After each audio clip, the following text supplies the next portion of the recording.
भव्यात्मा लोकानुप्रेक्षा में हम पुद्गल का स्वरूप समझ करके ले रहे हैं। गाथा क्रमांक 206 चल रही है।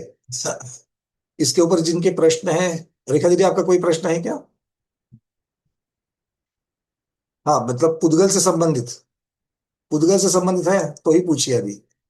बोलो। कल आपने वो शुभाश्रव का कारण ये प्रश्न कल पूछा था। हाँ, बस उसका उत्तर सब लोगों ने, बहुत सारे लोगों ने हमको भेज दिया है। क्या हुआ ना, आप सब लोगों को पता है, किंतु समय पर याद नहीं आया, इसलिए उस किताब को, ग्रंथ को खोलने के लिए आपको अवसर मिल जाए, इसलिए कल आपको प्रश्न किया था। क्योंकि मुझे मालूम है आप सब लोगों को इतने सिंपल प्रश्न का उत्तर तो सबको आएगा ही आएगा। मन वचन काय की सरलता, कहने के लिए तो तीन शब्द महत्वपूर्ण है बस। मन की सरलता, वचन की सरलता, काय की सरलता। ये बोलने के लिए, समझने के लिए इजी है, किंतु आचरण में लाने के लिए महा कठिन है। और वो कठिनता ही जब हम आचरण में लाते हैं तब जाकर के शुभ नाम कर्म बनता है। चलिए, तो पुद्गल में हम लोगों ने शब्द और बंध, इस इन प्रकार के पुद्गलों की चर्चा की। अब चर्चा आ रही है सूक्ष्म और स्थूलता की। सूक्ष्म स्थौल्य, सूक्ष्मता का जो भाव है, जो गुण है, वो सूक्ष्म है, और स्थूलता का जो गुण भाव है वो स्थौल्य है। अब यहां पर सूक्ष्म और स्थूल किसको कहेंगे, तो सबसे पहले सूक्ष्म को समझते हैं। यहां पर नामकर्म की अपेक्षा से जो वर्णन होता है वो मुख्यतः से शरीर को लग जाएगा, किंतु शरीर भी पुद्गल ही है। यहां पर जो जीव अजीव संबंधी जो यहां पर पुद्गल की चर्चा की जा रही है, उसके साथ साथ में वो तो है ही है, किंतु उसके अलावा जो पुद्गल पुद्गल का बंध होता है वो भी सूक्ष्म और स्थूल इस प्रकार का हो सकता है।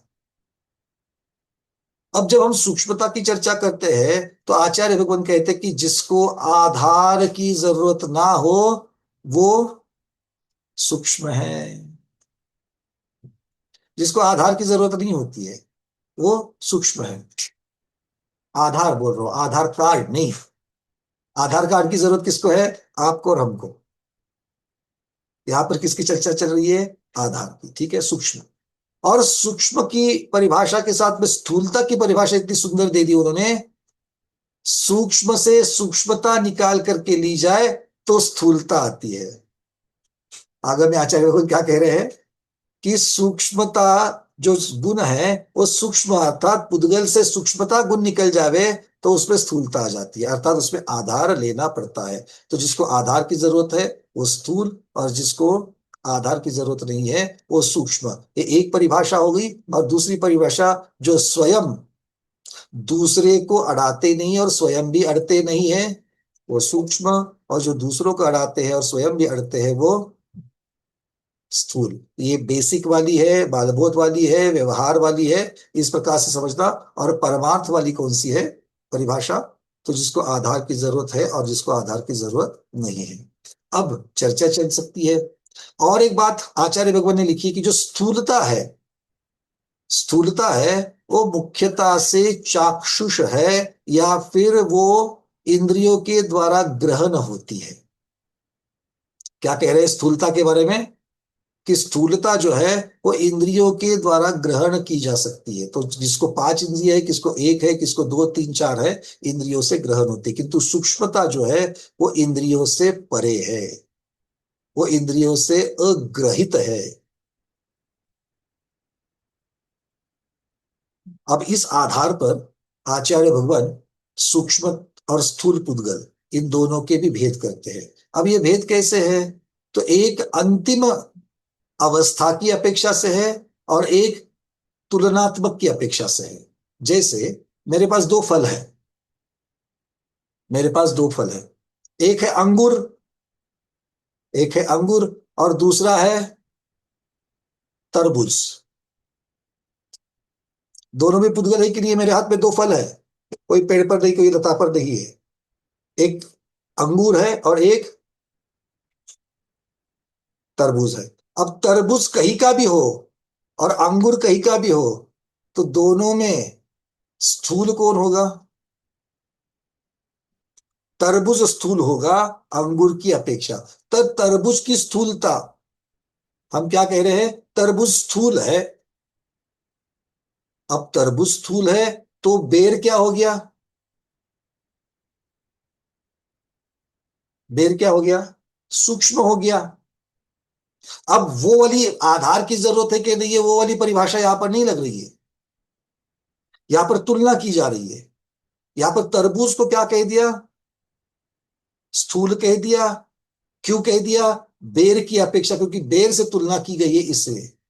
अब बेर को तो आपने सूक्ष्म कह दिया। अब बेर के साथ में राई रख दी, राई का दाना। अब सूक्ष्म कौन सा है? राई। अरे अभी अभी तो हम बेर को सूक्ष्म कह रहे थे, अब राई को कह रहे हो। और राई के सामने बेर क्या हो जाएगा? स्थूल हो जाएगा। तो ये तुलनात्मक कहा जाता है। ये क्या कहा जाता है? तुलनात्मक है। और अगर मैं अंतिम, सूक्ष्म कौन सा है? सबसे छोटा सूक्ष्म, अंतिम, वो कौन सा है? तो परमाणु है। परमाणु से सूक्ष्म और कोई चीज है क्या? तीनों लोकों में नहीं है। मतलब एक अंतिम वाला है और दूसरा तुलनात्मक वाला है। ऐसे ही स्थूल में क्या होगा? स्थूल भी तुलनात्मक है और एक अंतिम सबसे बड़ा स्थूल है। ठीक है, तो चलिए भेद बनाते हैं। पहले सूक्ष्म पुद्गल के भेद और स्थूल पुद्गल के भेद। चार्ट बनाना है आपको। चार्ट, वैसे कुछ लोगों ने मुझे मांगे तो मैंने पूरी पीडीएफ ही आप लोगों को चारों ग्रुप के ऊपर भेजी है, उसमें से आप ले सकते हो। यहां पर मैं आपको शेयर करके दिखा रहा हूं।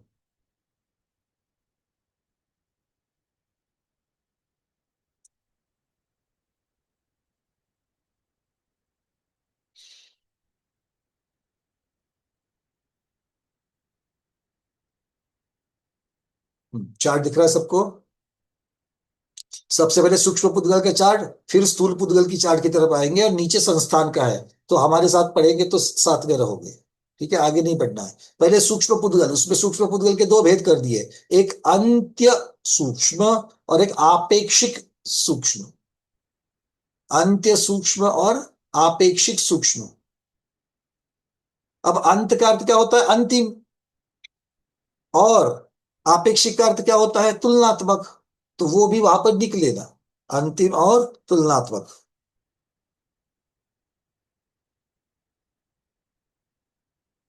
अब उसका उदाहरण दिया है। अंतिम सूक्ष्म कौन है? परमाणु। और अपेक्षिक सूक्ष्म सूक्ष्म कौन है? यहां पर बेर, आंवला, आप राई, ये लिख सकते हो।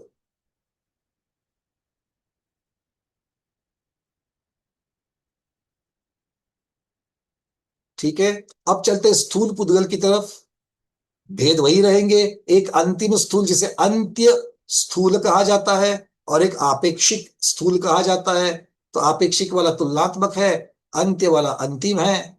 अब सबसे बड़ा स्थूल कौन होगा? तीनों लोकों में सबसे बड़ा स्थूल, सबसे बड़ा स्कंद, महास्कंद कहलाते हैं। उसे लिखेंगे त्रिलोक व्यापी या जगत व्यापी महास्कंद। ये उसका उदाहरण। और आपेक्षिक स्थूल में वही लिखना जो आपने आपेक्षिक सूक्ष्म में लिखा है। मतलब ये बात समझ में आएगी कि जिसको हम तुलनात्मक सूक्ष्म कह रहे हैं वही तुलनात्मक स्थूल भी हो सकता है। तो बेर, आंवला, राई इत्यादि हो जाएंगे। अब राई से भी छोटा आपको कुछ मिल जावे, है ना? जैसे आटे का एक दाना, आटे का एक कण। आटे का एक कण क्या होगा? वो छोटा हो जाएगा। चलिए, किंतु यहाँ पर मुख्यतः से जो पूरी पूरी वस्तुएं होती है, उन पूरी पूरी वस्तुओं की चर्चा यहाँ पर की गई है। अब चलते स्थान की तरफ। पंकज, हाँ चर्चा, मैं चर्चा करूंगा इसके ऊपर, थोड़ा पहले इसको पूर्ण कर लेते हैं। संस्थान पुद्गल जो है, अब संस्थान का अर्थ क्या होता है? आकार, सब लोग जानते हैं। आकार कौन कौन से होते हैं? शरीर के आकार, कौन बताएगा? शरीर के आकार।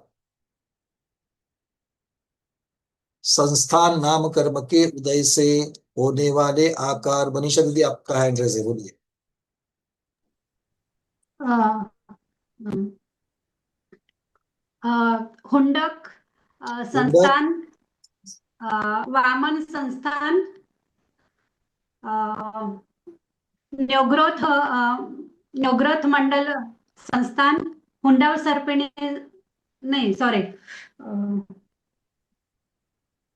देखो, एक समचतुरस्त्र होता है, तीर्थंकर भगवान का जैसे होता है वैसे। एक समचतुरस्त्र। समचतुर, एक न्यग्रोध है, वटवृक्ष के जैसा। उससे उल्टा वामी है, याद रखने के लिए। एक सीधा त्रिकोण, एक उल्टा त्रिकोण।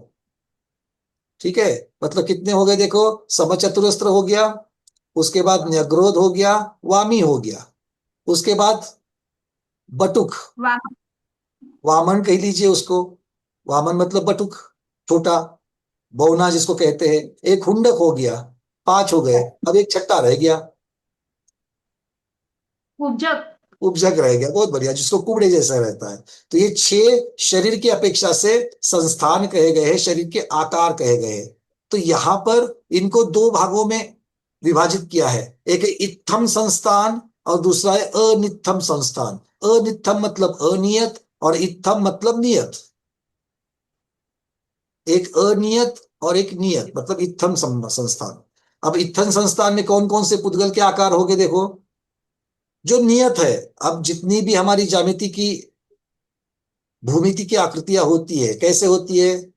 वृत्ताकार मतलब सर्कल होता है, त्रिकोण होता है, चौकोर होता है, षटकोण होता है। ये सारे आकार के जो पुद्गल है, वो पुद्गल क्या, ये आकार की चर्चा नहीं है, आकार वाले पुद्गल की चर्चा है। ऐसे क्या कहेंगे? नियत आकार वाले पुद्गल, इत्थम संस्थान। ठीक है, जैसे आपके घर में, किसी के घर में डाइनिंग टेबल है, तो डाइनिंग टेबल का आकार कैसा होता है? जनरली आयताकार होता है, कहीं पर इलिप्टिकल भी होता है, अंडाकार भी होता है। तो ये जो आकार है, ये नियत आकार हो गए।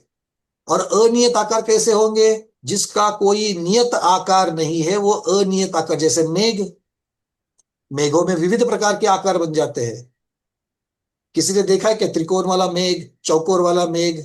ऐसा कभी नहीं होता, ये अनियत आकार होते हैं उसके, बदलते रहते हैं। अनियत का अर्थ होता है बदलते। तो ये क्या कहेंगे इसको? अनित्थम संस्थान। ठीक है, तो सूक्ष्म पुद्गल, स्थूल पुद्गल और संस्थान पुद्गल। अब हम लोग मूल गाथा को देख लेते हैं। क्या कहा देखा हमने, देखो। शब्द, बंध, सूक्ष्म, स्थौल्य और संस्थान, ये 5 भेद हमने देख लिए।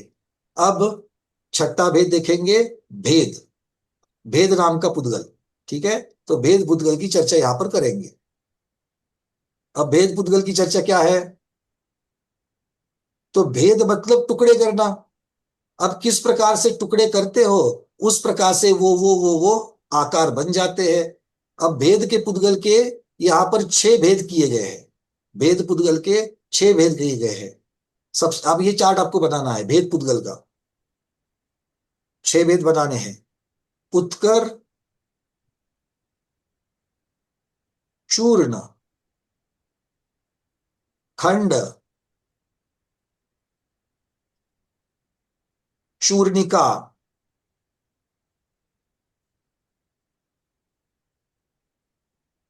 प्रतर और अणुचटन।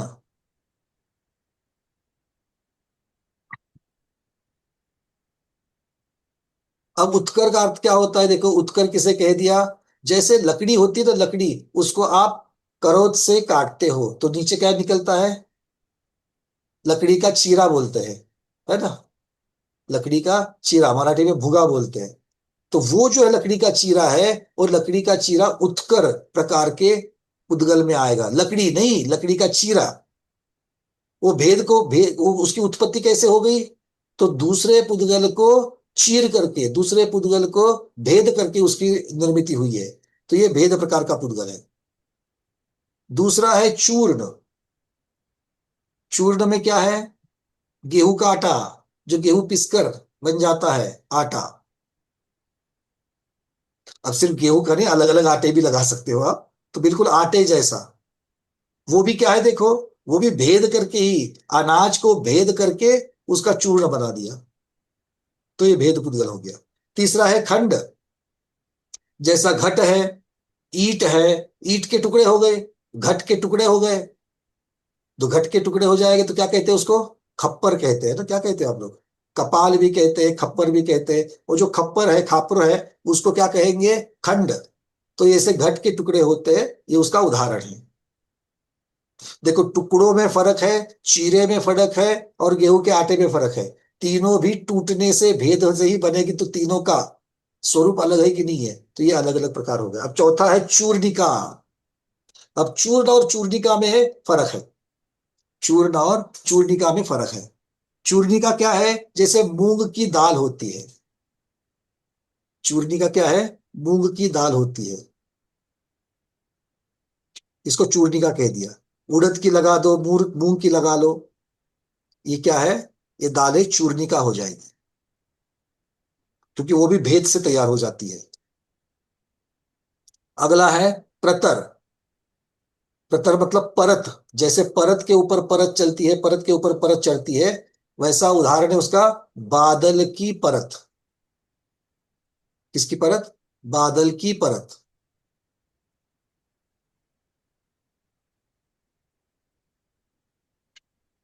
और अंतिम है अनुचटन।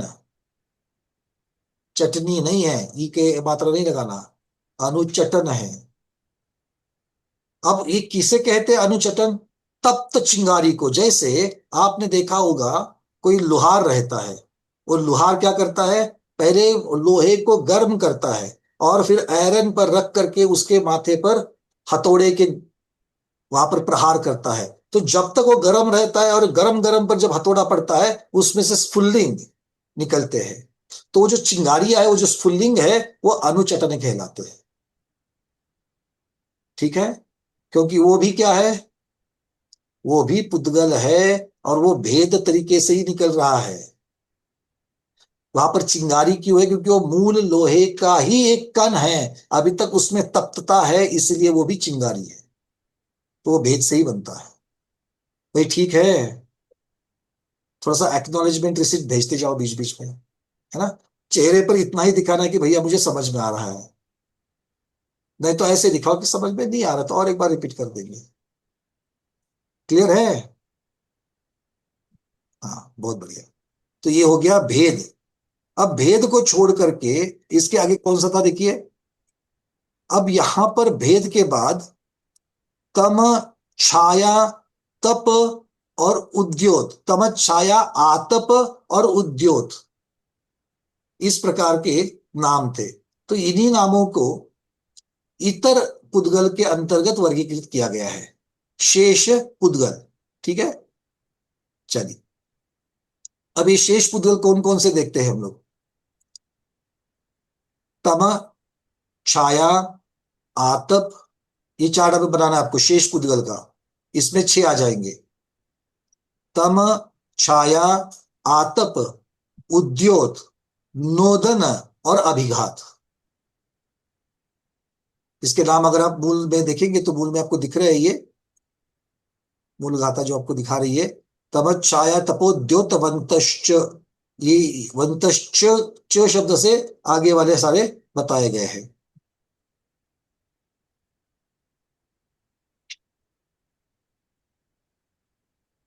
चलिए, तम सब लोग समझते हैं, अंधकार।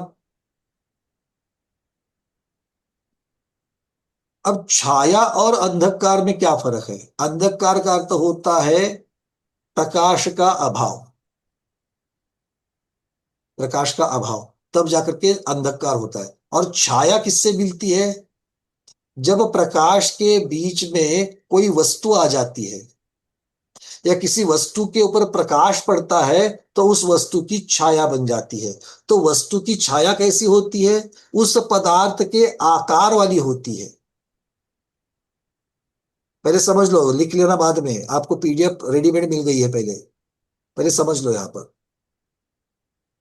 छाया, छाया कब पड़ती है? अंधकार से छाया कैसे अलग है? छाया, अगर किसी पदार्थ के ऊपर अगर प्रकाश गिर जाए, तो प्रकाश उस वस्तु की वजह से बाधित होता है, और फिर वो वस्तु के रूप आकार वाली वहां पर छाया बन जाती है। और ये छाया दो प्रकार की होती है। एक, आकार तो वैसा ही है, उसमें सिर्फ आकार की ही अपेक्षा है। और दूसरी में सिर्फ आकार की अपेक्षा नहीं है, तो आकार के साथ में वर्ण आदि की भी अपेक्षा है। मतलब जो आप धूप में खड़े हैं, तो आपकी छाया पड़ती है, छाया ना, छाया पड़ती है, तो उसे भी छाया कहा। और वो छाया आपने किस वर्ण की साड़ी पहनी है, किस वर्ण का ड्रेस पहना है, ये समझता है क्या? क्या फायदा छाया का? इतना अच्छा अच्छा ड्रेस पहनेंगे, इतना अच्छा अच्छा साड़ी पहनेंगे, तो भी वो छाया में कुछ नहीं दिखता है, सब ब्लैक एंड व्हाइट। आया ना? हाँ। और अगर वही किसी तालाब के किनारे जाकर के आप खड़े हो जाओ, तो तालाब में भी आपकी छाया गिरती कि नहीं गिरती है? और वो कैसी होती है? उसमें आपका भी वर्ण दिखता है और साड़ी का भी वर्ण दिखता है कि आपने किस प्रकार के वस्त्र पहने हैं, आपके आभूषण भी दिखेंगे, आपने केश रचना कैसे की है वो भी दिखेगी। अरे हाँ या ना? उसे क्या कहते हैं हम लोग? उसे प्रतिबिंब कहते हैं, किंतु प्रतिबिंब भी छाया ही है। तो ये दो प्रकार की छाया होती है। ठीक है? समझने के लिए वो सब छाया में आएगा। और ये दोनों क्या है? दोनों भी पुद्गल है। ये छाया क्या है? दोनों भी पुद्गल ही है। आगे चलते हैं, अगला है आतप। आतप मतलब ऐसी किरणें जिसमें उष्णता हो, ऐसी प्रकाश किरणें जिसमें उष्णता हो, इसलिए इसको उष्ण प्रकाश भी कहा जाता है। अब ये कहाँ कहाँ होती है आपको मालूम है? कहाँ होती है? सबको मालूम है, सूर्य के विमान में होती है आतप। और कहाँ होती है? सूर्य का विमान छोड़ करके ठश 80% डाउन। क्योंकि हमने एक ही रटा हुआ है, और रटा हुआ था उतना याद है, उसके ऊपर हमने कभी चिंतन ही नहीं किया कि और कहीं पर दिखता है क्या। अब किसी ने एक की जगह पर चार ग्रंथ पढ़े हैं, जैसे हमारी पूर्णिमा दीदी है, वो अब दूसरा नाम दे देगी। हाँ पूर्णिमा दीदी बोलो। जुगनू जुगनू में। दीदी जुगनू का प्रकाश जो है, प्रकाश तो उष्णता नहीं होती उसमें, उसमें शीतलता होती है, तो उसको हम उद्योत में ले लेंगे, आतप में कैसे लेंगे? अग्नि हाँ भगवान। अने अग्नि मूल में तो ठंडा, ऐसा तो गर्म रहता है, दीदी लेकिन मूल में ठंडा चर्चा रहता चल रही है आतप की, चर्चा चल रही है आतप की। आतप यहाँ पर वो विमान की चर्चा नहीं चल रही है। प्रकाश किरणें जो उष्ण होती है, यहाँ पर प्रकाश किरण की चर्चा चल रही है, क्योंकि प्रकाश किरण पुद्गल लिया है यहाँ पर। तो प्रकाश तो है, किंतु वो गर्म है। है। अग्नि, अग्नि की उष्णता। अग्नि की भी होती है। देखो जब तक मंथन नहीं करेंगे तब तक नहीं आएगा। आगम में सूर्यकांत मणि का भी नाम आता। सूर्यकांत मणि। सूर्यकांत मणि से जो किरणें निकलती है, वो भी प्रकाशित होती है और वो भी उष्ण होती है। ठीक है पंकज, एक विषय समझना था। जी। सूर्य का विमान तो शीत है और उससे निकलने वाली जो किरणें हैं वो उष्ण है। तो ये किरणें जो बाहर निकलती है धूप के रूप में सर्वत्र फैलती है, वो किरणें इतनी गर्म कैसे होती है? और मूल जो सूर्य विमान है वो शीत कैसे होता है? बहुत सुंदर। सब लोग इसके ऊपर ध्यान देना। भाई वो किरणा जो है ना, वो विमान की नहीं है। उस विमान में जो पृथ्वी का एक जीव है, उन पृथ्वी का एक जीवों के आतप नाम कर्म का उदय है। और ये किरणें किन से निकल रही है? उन पृथ्वी का एक जीवों से निकल रही है। वो कहाँ से निकल रही है? पृथ्वी का एक जीवों के शरीर से निकल रही है। तो पृथ्वी का एक जीवों का जो शरीर है वो आतप नाम कर्म के उदय से है, और इसीलिए उन किरणों में उष्णता होती है। तो इसीलिए ये विमान की उष्णता नहीं है, या विमान का प्रकाश नहीं है। तो ये प्रकाश किसका हो रहा है? वो प्रकाश पुद्गल है। विमान वो भी पुद्गल है, किंतु प्रकाश विमान का नहीं है। प्रकाश किसका है? एकेंद्रिय पृथ्वी का एक जीव जो उस विमान में जन्मे है, जो विमान योनिभूत है। तो अलग अलग चीजों को समझ लो। विमान पृथ्वी का ही, पृथ्वी है, विमान क्या है? पृथ्वी। और वो पृथ्वी क्या है? योनिभूत है। उसमें जाकर के पृथ्वी का एक जीव जन्मते हैं। पृथ्वी का एक जीव अपना शरीर धारण कर रहे हैं, और वो शरीर कैसा धारण कर रहे हैं? उस शरीर को नाम कर्म के उदय की वजह से उसमें प्रकाशता भी है, और उसमें उष्णता भी, उन किरणों में उष्णता है। तो उष्ण किरण वाले प्रकाश, ये उनके शरीर की विशेषता है। तो इस प्रकार से यहाँ पर बन जाते हैं। अब ऐसे ही लगा लो उद्योत को। आचार्य भगवान, इसके ऊपर और कुछ कहना चाहोगे आप? नहीं, मुझे ठीक है, समझ गया। चलो, अब तो ये बात अभी आ गई उद्योत की। अब उद्योत को इसी प्रकार से लगाना। उद्योत चंद्रमा के विमान से आ रहा है। तो चंद्रमा के विमान में जो वो पृथ्वी योनिभूत है, उसमें जो पृथ्वी का एक जीव है, उनके उद्योत नाम कर्म का उदय है। और उद्योत नाम कर्म की उदय की वजह से वो भी प्रकाशित है, किंतु वो प्रकाशित किरणें जो है वो शीतल है। जैसा पूर्णिमा दीदी ने कहा, वो जुगनू में भी पाई जाती है, जो जुगनू में भी पाई जाती है। अब जुगनू के बारे में आधुनिक आधुनिक विज्ञान क्या कहता है कि उसके शरीर से कुछ रसायन निकलता है। जुगनू के शरीर से कुछ रसायन निकलता है और वो रसायन जैसे ही हवा को स्पर्श करता है उसमें से प्रकाश निकलता है। तो वो रसायन कहाँ से निकल रहा है? शरीर से। मतलब रसायन किसका भाग है? शरीर का भाग है। ऊपर से तो कोई नहीं डाल रहा, शरीर का भाग है। इसी को जैन आगम और वैज्ञानिक दृष्टि से क्या कह रहा है? वो शरीर का ही भाग है, वो शरीर में ये विशेषता है और वो विशेषता नाम कर्म की वजह से आई है। ठीक है, समझ में आ रही है सबको बातें? आधुनिक विज्ञान और जैन विज्ञान, इसका किस प्रकार से मेल लगाया जा सकता है। चलिए अब अगला आता है नोदन। नोदन किसे कहा? पशुओं को हाँकने की ध्वनि। जिस ध्वनि से गाय भैंस को हाँका जाता है उस ध्वनि से भेड़ बकरों को हाँका नहीं जाता। जो लोग खेड़े गांव में रहे हैं और बचपन में जिन्होंने इस प्रकार की चीजों को देखा है वो समझ सकते हैं, है ना। गाय अगर दरवाजे पर आती थी तो उसको हकालने के लिए हाइक हाइक हाइक हम लोग बोलते थे, हमारे एक क्षेत्र की भाषा हो सकती है, हाइक बोलते थे। और अगर भेड़ बकरी आती तो हर करके उसको भगाते थे, है ना। फलटन बारामती साइड में इसी प्रकार की आवाज निकालते हैं। अब पता नहीं गुलबर्गा में कैसे है, लखनऊ में कैसे है, वहां की गाय किस प्रकार की आवाज पसंद करती है उसके ऊपर डिपेंड होगा। किंतु इस प्रकार की, मतलब कहने के मतलब ये है कि हाँ, कल अगर हाथी सामने आ जाएगा जंगल में तो उसको हर बोलने से वो नहीं जाएगा। तो इसीलिए ये मालूम होना चाहिए कि किसको किस चीज से हकाला जाता है। तो खैर, इस प्रकार से ये नोदन अर्थात पशुओं को हाँकने की ध्वनि है। अब यहां पर लगाएंगे तो वो मुख्यतः से अलग अलग तरीके से निकलती है। और अभिघात, अब ये अभिघात जो है, अभिघात प्रहार की ध्वनि जो होती है, एक चीज को दूसरे चीज से जोर से जब टकराया जाता है उसे प्रहार कहते हैं। उसकी जो ध्वनि है वो अभिघात नाम की ध्वनि है और वो ध्वनि भी पुद्गलिक है, इसलिए उसको पोद्गल कहा है। समझ में आ गए ये 6 प्रकार के शेष पुद्गल, 6 प्रकार के भेद पुद्गल। उसके पश्चात संस्थान भी 6 प्रकार का हो सकता है, किंतु यहाँ पर नियत अनियत आकार की अपेक्षा से 2 होते हैं। स्थूल पुद्गल, अंतिम और तुलनात्मक इसकी अपेक्षा से 2। सूक्ष्म पुद्गल, अंतिम और तुलनात्मक की अपेक्षा से 2। बंध पुद्गल, प्रयत्न पूर्वक और स्वाभाविक या प्रायोगिक और वैशेषिक हो इस अपेक्षा से 2। और उसके पहले हमने शब्द पुद्गल के भाषात्मक अभाषात्मक ऐसे भेद देखे। वो भाषात्मक में साक्षर और अनक्षर इस प्रकार से देखा। साक्षर अनक्षर भाषात्मक जो पुद्गल है वो प्रायोगिक पुद्गल होते हैं और अभाषात्मक जो होते हैं वो प्रायोगिक और वैशेषिक अर्थात प्रयत्न पूर्वक और प्राकृतिक, ये दोनों प्रकार के होते हैं। अभाषात्मक में जो प्रायोगिक होते हैं, प्रयत्न पूर्वक होते हैं, उसको तत् वितत घन और सौशील इस अपेक्षा से कहा जाता है।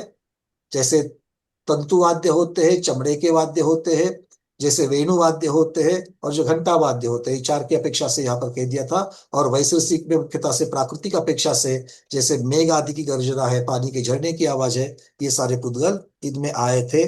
तो इस प्रकार से ये सारा वर्णन यहाँ पर हमने पढ़ा।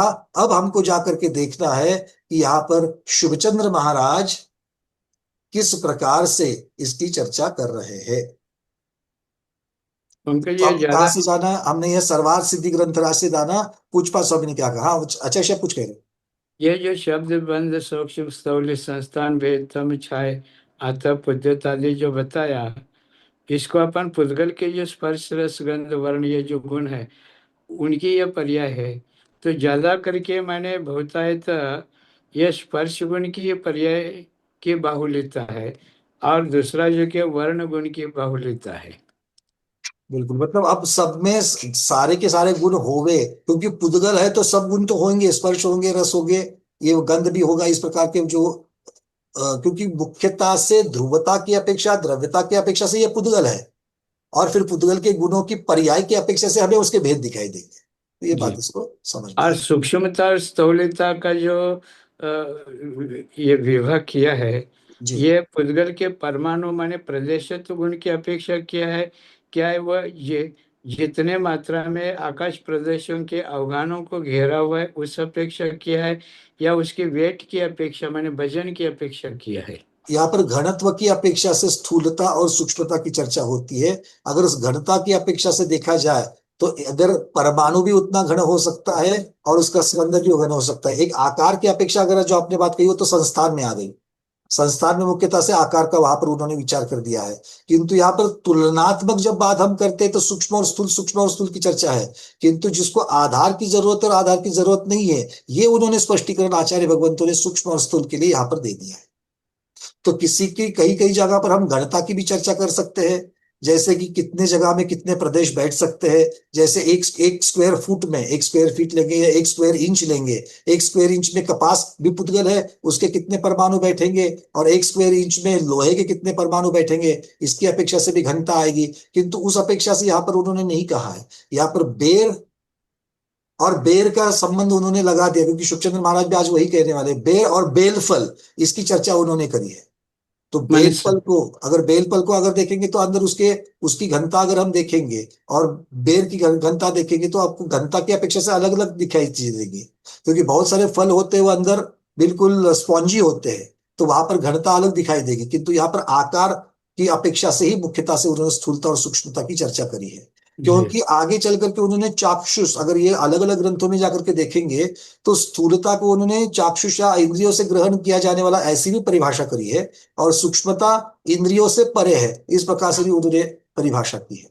जी, जैसे कुछ फल ऐसे है आकार में तो बड़े हैं लेकिन वेट में हल्के हैं। बिल्कुल और बिल्कुल कुछ इस प्रकार फल से। जो क्या है, जैसे पपीता है दिखने में तो बड़ा दिखता है, और कटहल है जिसे आप फनस कहते हैं, जी आकार में बड़े होने पर भी जो कि वो हैवी होते हैं, भारी होते हैं। जी। तो कुछ चीजें अलग अलग अपेक्षाओं की अपेक्षा, तो यहाँ पर आकार की अपेक्षा आप कथन कर रहे हैं ना। एक जगह पर आकार मान है और दूसरी जगह पर आकार है। जी। सूक्ष्मता और स्थूलता में आकार मान है, मान शब्द लगने से आकार मान कहने से प्रमाण आ जाएगा।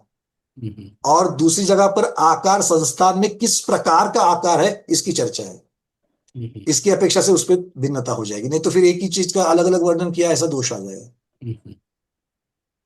प्रमोद जी, देखो आचार्य भगवान के प्रश्नों से उत्तर से कितना और अलग अलग चर्चा हो रही है। ऐसे प्रश्न अपने दिमाग में उठने चाहिए। समझ में आ रहा है कि दो जगह पर मुझे आकार दिख रहे हैं, पर फिर क्या फर्क रख कर दिया उनको, तो इसकी सूक्ष्मता भी हमें समझ में आनी चाहिए। प्रभु जी आपका प्रश्न, फिर आगे बढ़ेंगे। नमस्कार शास्त्री, मैं चिंतन कर रहा था अभी, जैसे आतप नामकरण की बात हो रही थी, तो आतप नामकरण से सूर्य के विमान से हजारों डिग्री सेंटीग्रेड का टेम्परेचर, मतलब वहां से यहाँ तक पहुंच रहा है, तो वो विमान में भी गर्माई नहीं होती है, मतलब उसका मेरे तो वहां जो रह रहे हैं वहां भी तो उसका असर आता है कि नहीं आता है? उसकी तो चर्चा हम ही ये नहीं है कहते हैं यहाँ विमान पर। ठंडा रहता है। नहीं, वहां पर चर्चा किस अपेक्षा से, इसको समझ लो कि अगर मान लीजिए मेरे पास हवन पात्र है, मेरे पास हवन पात्र है और उसके अंदर हवन की अग्नि जल रही है, तो उष्णता आप उस अग्नि की मानोगे या हवन पात्र की मानोगे? उष्णता तो नहीं, अग्नि की वजह से यही माना जाएगा, किंतु उसकी वजह से वो गर्म भी हो रहा है। जी जी। अब इसकी चर्चा यहाँ पर करनी होगी, और इसका अगर कोई आगम में होगा, कोई उत्तर होगा, तो आगम के उत्तर के परिप्रेक्ष्य में इसको देखना पड़ेगा कि आपने जो प्रश्न उठाया है कि भैया उसके अंदर से जो किरणें निकल रही है उसमें उष्णता है, तो मूल में उस उष्णता से वो पृथ्वी गर्म होती कि नहीं होती? तो क्यों नहीं होती है? अगर होती तो क्या ऐसा कोई प्रमाण है क्या? हमारे तो पढ़ने में ऐसा कुछ नहीं आया। अगर आचार्य भगवान को कोई उनके इतने वर्षों के अनुभव में अगर वो कुछ आया हो तो।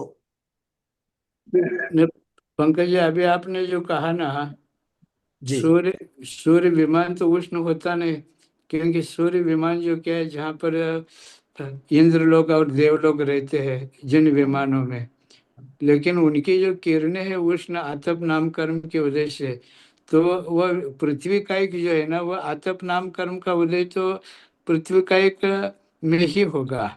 भगवान, ये क्योंकि बात तो पक्की है कि किसकी वजह से हो रहा हो गया। इनका प्रश्न है जब वो किरणें हम तक पहुंचा करके उष्णता दे रही है, तो वहीं पर जो विमान है क्या उसको भी गर्म करती है कि नहीं करती है? नहीं, उनको तो गर्म करेंगे तो फिर देव लोगों का रहना मुश्किल हो जाएगा। तो फिर ऐसा क्या होता है कि वो यहां तक आकर के गर्माहट दे रहे हैं और बीच में हर एक चीज को गर्माहट दे रहे हैं, और फिर वो विमान को गर्म नहीं करते? मतलब ऐसी कोई विशेषता उसमें होती है कि क्या नहीं होती है? ये जो कथन है कि मूल विमान में उष्णता नहीं है, वो वहां पर नाम कर्म के उदय से बन रही है, इसका अर्थ समझता है कि उसका कर्ता कौन है, स्वामी कौन है, इसकी अपेक्षा ये से तो वर्णन है। किंतु क्या ये एक के संसर्ग से दूसरा संसर्गित हो रहा है क्या, एक की उष्णता से दूसरा उष्ण हो रहा है क्या, इसका कहीं जवाब है क्या, इसको थोड़ा सा देखना होगा। ये हाँ, विचारने विषय है। बिल्कुल आचार्य भगवत, मैं आपसे विनती करता हूँ कि आचार्य कनकनंदी महाराज से आपकी तो काफी नहीं, वहां मैं पर चर्चा होती रहती है। ये जो हमारे इसरो के वैज्ञानिक है ना, अंतरिक्ष विभाग में काम करने वाले डॉक्टर राजमेल जी हाँ है ना, जी उनके साथ मैं चर्चा करता हूँ और जी कल जी इसका उत्तर देता हूँ। जी भगवान जी, ठीक, अच्छा प्रश्न है ये। ये चलिए। विषय मुझे भी अभी समझ में नहीं आया, ये होता कैसे है। अच्छा, दक्षिणायन उत्तरायण वगैरह अपन ये कहते हैं, सर्दी के दिनों में गर्मी कम होती है और गर्मी के दिनों में, इन दिनों ज्येष्ठ मास में जो कि गर्मी खूब रहती है, तो इसका भी कुछ ना कुछ जो कि नहीं अंतरिक्ष भगवान, इसका विभाग। उत्तर तो है, इसका उत्तर तो जी गलिया जो है उसका जो भ्रमण मार्ग है वो हमसे दूर जा रहा है, क्योंकि अगर हम जब जी गलिया देख लेते हैं तो पहली गली में जब सूर्य होता है तब हमारे यहाँ पर गर्मी है, क्योंकि वो हमसे नजदीक है। जी। और जब वो 184 नंबर की गली में जब जाता है तब संक्रांति होती है, सबसे जब दूर होता है तब। हम्म, और वो तो 510 योजन हमसे दूर चला जाएगा, जी। क्योंकि उसकी पहली ऑर्बिट से लास्ट ऑर्बिट जो है गली है वो 510 योजन दूर है। हम्म। तो वो तो समझ में आ सकता है दक्षिणायन और उत्तरायण का, पर ये बात थोड़ी सी सोचनी जैसी है। डॉक्टर मैना दीदी। नमस्ते महाराज जी, वंदना भैया। नहीं, मैं यहाँ पे तो लिखा बेर वगैरह की अपेक्षा बेल वगैरह सूक्ष्म है, तो बेल सूक्ष्म कैसे हुआ? आप, प्रॉब्लम यही है मैना दीदी, आप ना हमसे पढ़ लेती हो और आप उसमें जो त्रुटि है ना वहां पर जो टाइपिंग की वो पकड़ में नहीं आती है। अभी हम आप बताने वाले हैं। कोई बात नहीं, अब आपकी वजह से वहां पर आपको उत्तर मिल गया, वहां पर टाइपिंग मिस्टेक है, ठीक है ना, और ये टाइपिंग मिस्टेक है, ये हमने पहले पकड़ लिया है। इसका उदाहरण हम आपको दे रहे हैं यहां से शेयर करते हुए। रुको जरा एक मिनट, आप कहोगे भैया ऐसे ही कह रहे हैं, नहीं नहीं, क्योंकि ये इतना गारंटी से आपको जो कह रहे हैं ना, ये देखो पीडीएफ दिख रही है आपको, जहां पर हमने जी। ये गोला करके वहां पर काटा और नीचे वहां पर अपने टाइपिंग में लिखा है, वहां पर बेल की अपेक्षा बेर ऐसा शब्द लगना चाहिए, उन्होंने उल्टा लिखा है।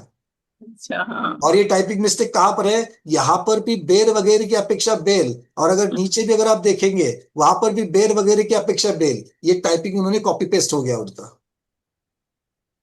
ठीक है, तो यहां पर आपको सुधार लेना है। चलिए, अच्छा है, फिर आप लोग आगे आगे पढ़ते हो तो मेरा काम आसान हो जाता है। चलिए, और इसीलिए हम हिंदी की तरफ, मुझे अपने गुरु से आदेश मिला है, हमारे ध्यान सागर जी भगवत ने हमको बता दिया था, पंकज जी आप ले तो रहे हो कार्तिक और प्रेक्षा, उसकी हिंदी टीका में बड़ी त्रुटियां है, और इसीलिए हमने हिम्मत करते हुए, कभी व्याकरण का अभ्यास ज्यादा हमारा नहीं है, फिर भी हमने हिम्मत करते हुए शिवचंद्र महाराज के चरण में जाकर के बैठे, और वो जो भक्ति करी है ना, उस भक्ति से ही ये सारा संस्कृत हमको समझ में आ रहा है। संस्कृत में त्रुटि नहीं है, हिंदी वाले में त्रुटि है, ठीक है ना। बोलो आचार्य भगवत श्री शिवचंद्र महाराज की जय। जय। आगे बढ़े। पंकज जी, आप कल मेरे आवाज आ रहे हैं ना? हाँ भगवान। कल से जो आप ये पुद्गल के पर्यायों का विभिन्न विधाओं से जो वर्णन कर रहे हैं, तो इसके पीछे और इससे हमें क्या लाभ है बहुत सुंदर समझने प्रश्न के है, पीछे? बहुत सुंदर प्रश्न है भगवान। चूंकि ये अनुप्रेक्षा ग्रंथ का स्वाध्याय है, और इससे हम लोगों की अपेक्षा ये है कि इस विषय को एक ज्ञान है, एक ज्ञान है जो हमें शब्दों के माध्यम से मिल रहा है। तो ज्ञान मिलने के बाद उस ज्ञान का फायदा मुझे क्या होगा, तो ज्ञान का फायदा मुझे चिंतन के लिए होगा। तो जब मैं चिंतन करने वाला हूं, चिंतन करते समय मेरे सामने ये सारी की सारी पीडीएफ नहीं है, मैं कहीं पलटे, क्या कह सकते हैं उसको, पन्ने पलट नहीं रहा हूं कहाँ पर क्या है कहाँ पर क्या नहीं है। तो जो मैंने पहा पहा से पढ़ा हुआ है वो स्मृति से आगे ला ला करके मैं उसके ऊपर चिंतन करूंगा। ये पहले तो इस अनुप्रेक्षा को, पहले उसको समझने का, इतना डिटेल में समझने का, क्योंकि ज्ञान जितना डिटेल में ले लेंगे उतना हमें चिंतन में सहभागी होगा। ये हमारा पहला फायदा। दूसरा फायदा यह है कि इससे हमारा स्वाध्याय होने वाला है। क्यों? क्योंकि हम तत्व की चर्चा कर रहे हैं, पदार्थ का चिंतन कर रहे हैं, तत्व का चिंतन करेंगे। तो जब तत्व का चिंतन होगा, पदार्थ का चिंतन होगा, तो उसके साथ साथ में ये पर की, पुद्गल की चर्चा है, और पर के ज्ञान से मुझे इनडायरेक्टली स्व का भी ज्ञान होता है, क्योंकि जो पर नहीं है वही तो स्व है। तो स्व को जानने के लिए स्व को तो जानना जरूरी है, किंतु स्व के साथ साथ में पर को भी जानना जरूरी है। तब जाकर के हमें हम में क्या है और हम में क्या नहीं है इसकी चर्चा हमें मिल जाएगी। एक स्व चतुष्टय की अपेक्षा, एक पर चतुष्टय की अपेक्षा, जैसे सप्तम अंग में कहते हैं, उस अपेक्षा से इसका हमें चिंतन मनन के लिए फायदा होगा, जिससे हमारा धर्म ध्यान होगा, हमारा श्रद्धा निर्मल होगा, और इसका फायदा हमारे रत्नत्रय की वृद्धि के लिए होगा। ये पंकज। चलिए आगे बढ़ते हैं। कुसुम दीदी पूछिए। नमस्ते आचार्य श्री, वंदना भैया जी। ये अभी जो बात चली वेर वगैरह की अपेक्षा बेल वगैरह स्थूल होते हैं, तो इसमें क्या है? वेर छोटा होता है, बेल बड़ा होता है, तो स्थूल ही तो बता रहे हैं। हाँ, तो यही तो कह रहे हैं ना कि बेर छोटा है और बेल बड़ा है, तो बेर हाँ। की अपेक्षा बेल को क्या कहेंगे? स्थूल कहेंगे, और बेल स्थूल ही की तो लिखा अपेक्षा बेर को सूक्ष्म कहेंगे। हाँ, तो ठीक ही तो लिखा हुआ है। आप क्या बोले? गलत छपा हुआ प्रिंटिंग से। हिंदी में देखो क्या लिखा है।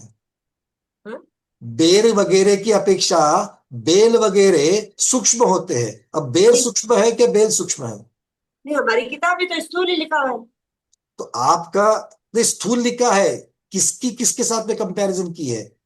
मैंने बेल छोटा है, उससे बेल बढ़ते बढ़ते अब बेल बेर बड़ा की है, अपेक्षा स्थूल है। देखो, जिसकी अपेक्षा की जाती है उसकी तरफ से देखेंगे ना। बेर की अपेक्षा बेल बड़ा होता है, हाँ। तो इन्होंने छोटा लिखा है। पहले वाले में पृष्ठ क्रमांक 139 पर देख लेना, अंतिम अच्छा। पंक्ति। 29। 139 पर अंतिम पंक्ति हाँ, है ना? ठीक ठीक है। चलो बहुत बढ़िया। मतलब एक बात सिद्ध हो गई। क्या बात सिद्ध हो गई? आपकी किताब और हमारी किताब एक ही है। रेखा दीदी बोलिए। नमस्ते गुरुदेव, वंदना भैया। यहाँ बेल और बेर में आकार और आकारमान दोनों भी आएगा ना तुलनात्मक में? आकार की चर्चा संस्थान में होगी। यहाँ पर तुलनात्मक भेद किसका है? सूक्ष्म और स्थूल का है। संस्थान में क्या है? नियत और अनियत, ये दो भेद है। तो सब जगह पर सभी चीजें नहीं आएगी। आकारमान की अपेक्षा जब वर्णन किया जाएगा तो सूक्ष्म स्थूल में आएगा, और आकार मतलब जिस प्रकार का एक आकार बना हुआ है उसमें नियतता और अनियतता की अपेक्षा से, उस अपेक्षा से आचार्य भगवान ने भेद किए हैं। चर्चा किसकी चल रही है? आचार्य भगवान उमा स्वामी महाराज ने जो सूत्र लिखा है उसकी पूछपात स्वामी ने किस प्रकार से टीका की है, तो वहां पर आचार्य भगवान के कथन की विवक्षा बता रहे हैं। और मन में ये शंका उठती कि कभी कभी कि ये किस चीज को डबल बताया है, तो ये कब समझ में आएगा? जब इसकी विवक्षा समझेंगे तब क्लियर होगा कि एक की अलग अलग प्रकार से ही इसकी तुलना की गई है। चलिए अब चलते हैं। कहां तक आए थे हम लोग? पृष्ठ क्रमांक 140 के ऊपर बंध कथ्यते। अब बंध की चर्चा, क्योंकि कल भाषा शब्द की चर्चा हुई थी। गुरुदेव विराजमान हो चुके हैं, दर्शन कर लेते हैं। प्रज्ञा श्रवण मुनि श्री अमित सागर जी गुरुदेव की जय। नमोस्तु नमोस्तु नमोस्तु भगवान। स्वामी जी आशीर्वाद। नमस्ते। नमस्ते स्वामी जी। नमोस्तु स्वामी, नमोस्तु नमस्ते नमोस्तु। नमस्ते। अरे क्या बात है, क्या बात। स्वामी जी, एक यहाँ पर चर्चा चल रही थी, आवाज आ रही है? आ रही हाँ, आ है। रही, आ रही। पंकज जी आप ही पूछिए प्रश्न, आतप का और सूर्य और सूर्य चलो के यहाँ पर गुरुदेव को सामने में प्रश्न रख रहा हूँ मुनिश्री के सामने। भगवान, ये हमारे प्रमोद जी है लखनऊ से, इन्होंने एक जिज्ञासा उठाई कि जो सूर्य का विमान है उसके विमान से जो किरणें निकल रही है वो किरणें तो उष्ण है, किंतु वो किरणें किसकी है? तो उस विमान विमान तो पृथ्वी है, योनिभूत है। उसके अंदर जो पृथ्वी का एक जीव जो जन्म ले रहे हैं, उन पृथ्वी का एक जीवों का आतप नाम कर्म के उदय से वो किरणें निकल रही है। यहां तक की बातें तो बिल्कुल क्लियर है। अब आतप नाम कर्म की वजह से जो जो किरणें गर्म हुई है, गर्म है, वो हम तक आती है और वो हमें प्रकाश भी देती है और उष्णता भी देती है। तो हमें उनकी उसकी गर्मी समझ में आ रही है यहाँ पर। अब जब यहां तक इतने दूरी पर वो उष्णता दे रही है, तो वहीं पर जो विमान जो पृथ्वी बना हुआ है, क्या उसको गर्म नहीं करती? देखो, आप मोमबत्ती को देखा है ना, मोमबत्ती को जी। तो आप देखोगे कि मोमबत्ती के आसपास आपको बिल्कुल स्पेस मिलता दिखता है। वहां पर जो है वो नहीं होता है, उष्णता नहीं होती, उसके थोड़ी दूर बाद उष्णता होती है। मोमबत्ती की ज्योत के नजदीक में रखेंगे तो भी तो उष्णता लगेगी ना भगवान? नहीं नहीं नहीं नहीं, आप जहां से बाती के पास जो है, वो आप एक नीला का वो आकाश देखना, वहां पर उष्णता नहीं है। अच्छा, उसका जो ऑरा बनता है वहां। पूरा वहां पर उष्णता नहीं है, वो ऊपर की ओर जाती है तब वहां उष्णता आती है। अरे क्या बात, मतलब ये बात हो गई कि उसका जो ऑरा बन रहा है वो ऑरा ठंडा रहता है और उष्णता जो है ऑरे के बाद चालू हो जाती है। बाद होती है। क्या बात है, क्या विज्ञान है ये, बहुत अब सुंदर।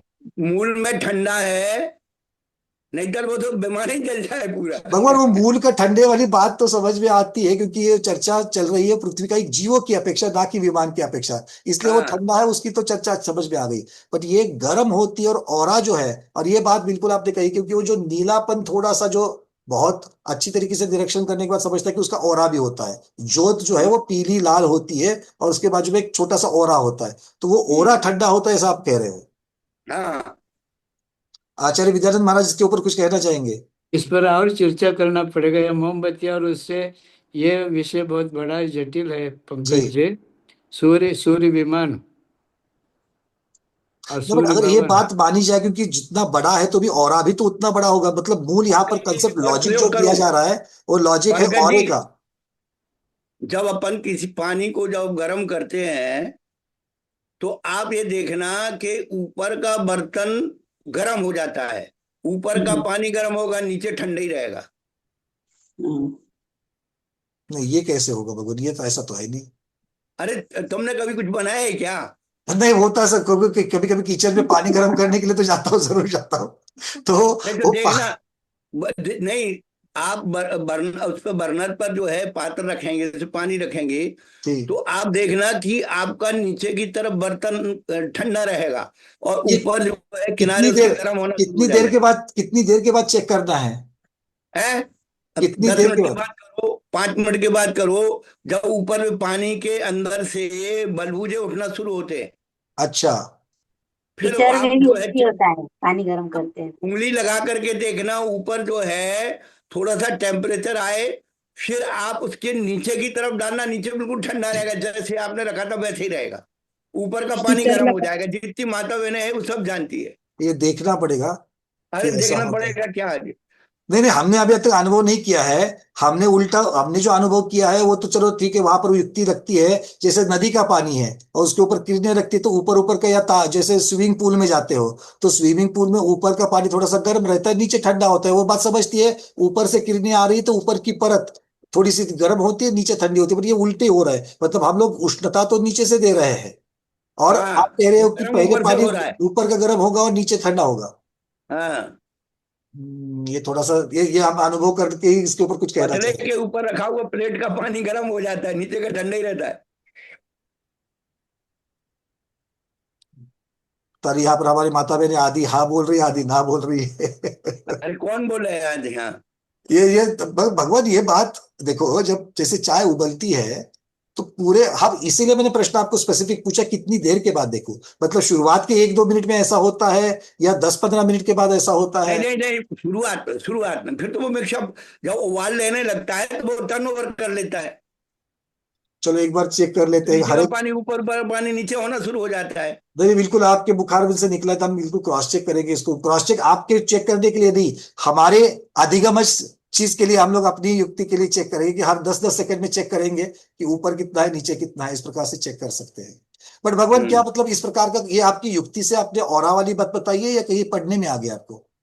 नहीं नहीं नहीं, अपन तो लिखा हुआ है ना कि मूल में शीत है और उसकी नहीं किरणें नहीं, ये उष्ण है। बात लिखी है, किंतु इसको समझने के लिए कि वो अब देखो, विमान को गर्म नहीं करती युक्ति है। से आप लगाइए। हाँ, मतलब ये युक्ति से है। जो बर्नर होते हैं जिनसे ये शराब लोग जो है वो करते हैं, जुड़ाई करते हैं, क्योंकि आधुनिक तो विज्ञान का मानना अलग है, उसको हम समझ ही नहीं सकते, क्योंकि वहां की रचना ही संरचना अलग है, उनकी समझ अलग है, उनका श्रद्धान अलग है, हम लोगों का जैनागम का अलग है, तो इसीलिए आधुनिक विज्ञान की अपेक्षा से नहीं, नहीं कह सकते। जैनागम ऐसा नहीं है कि विज्ञान को नहीं मानता है।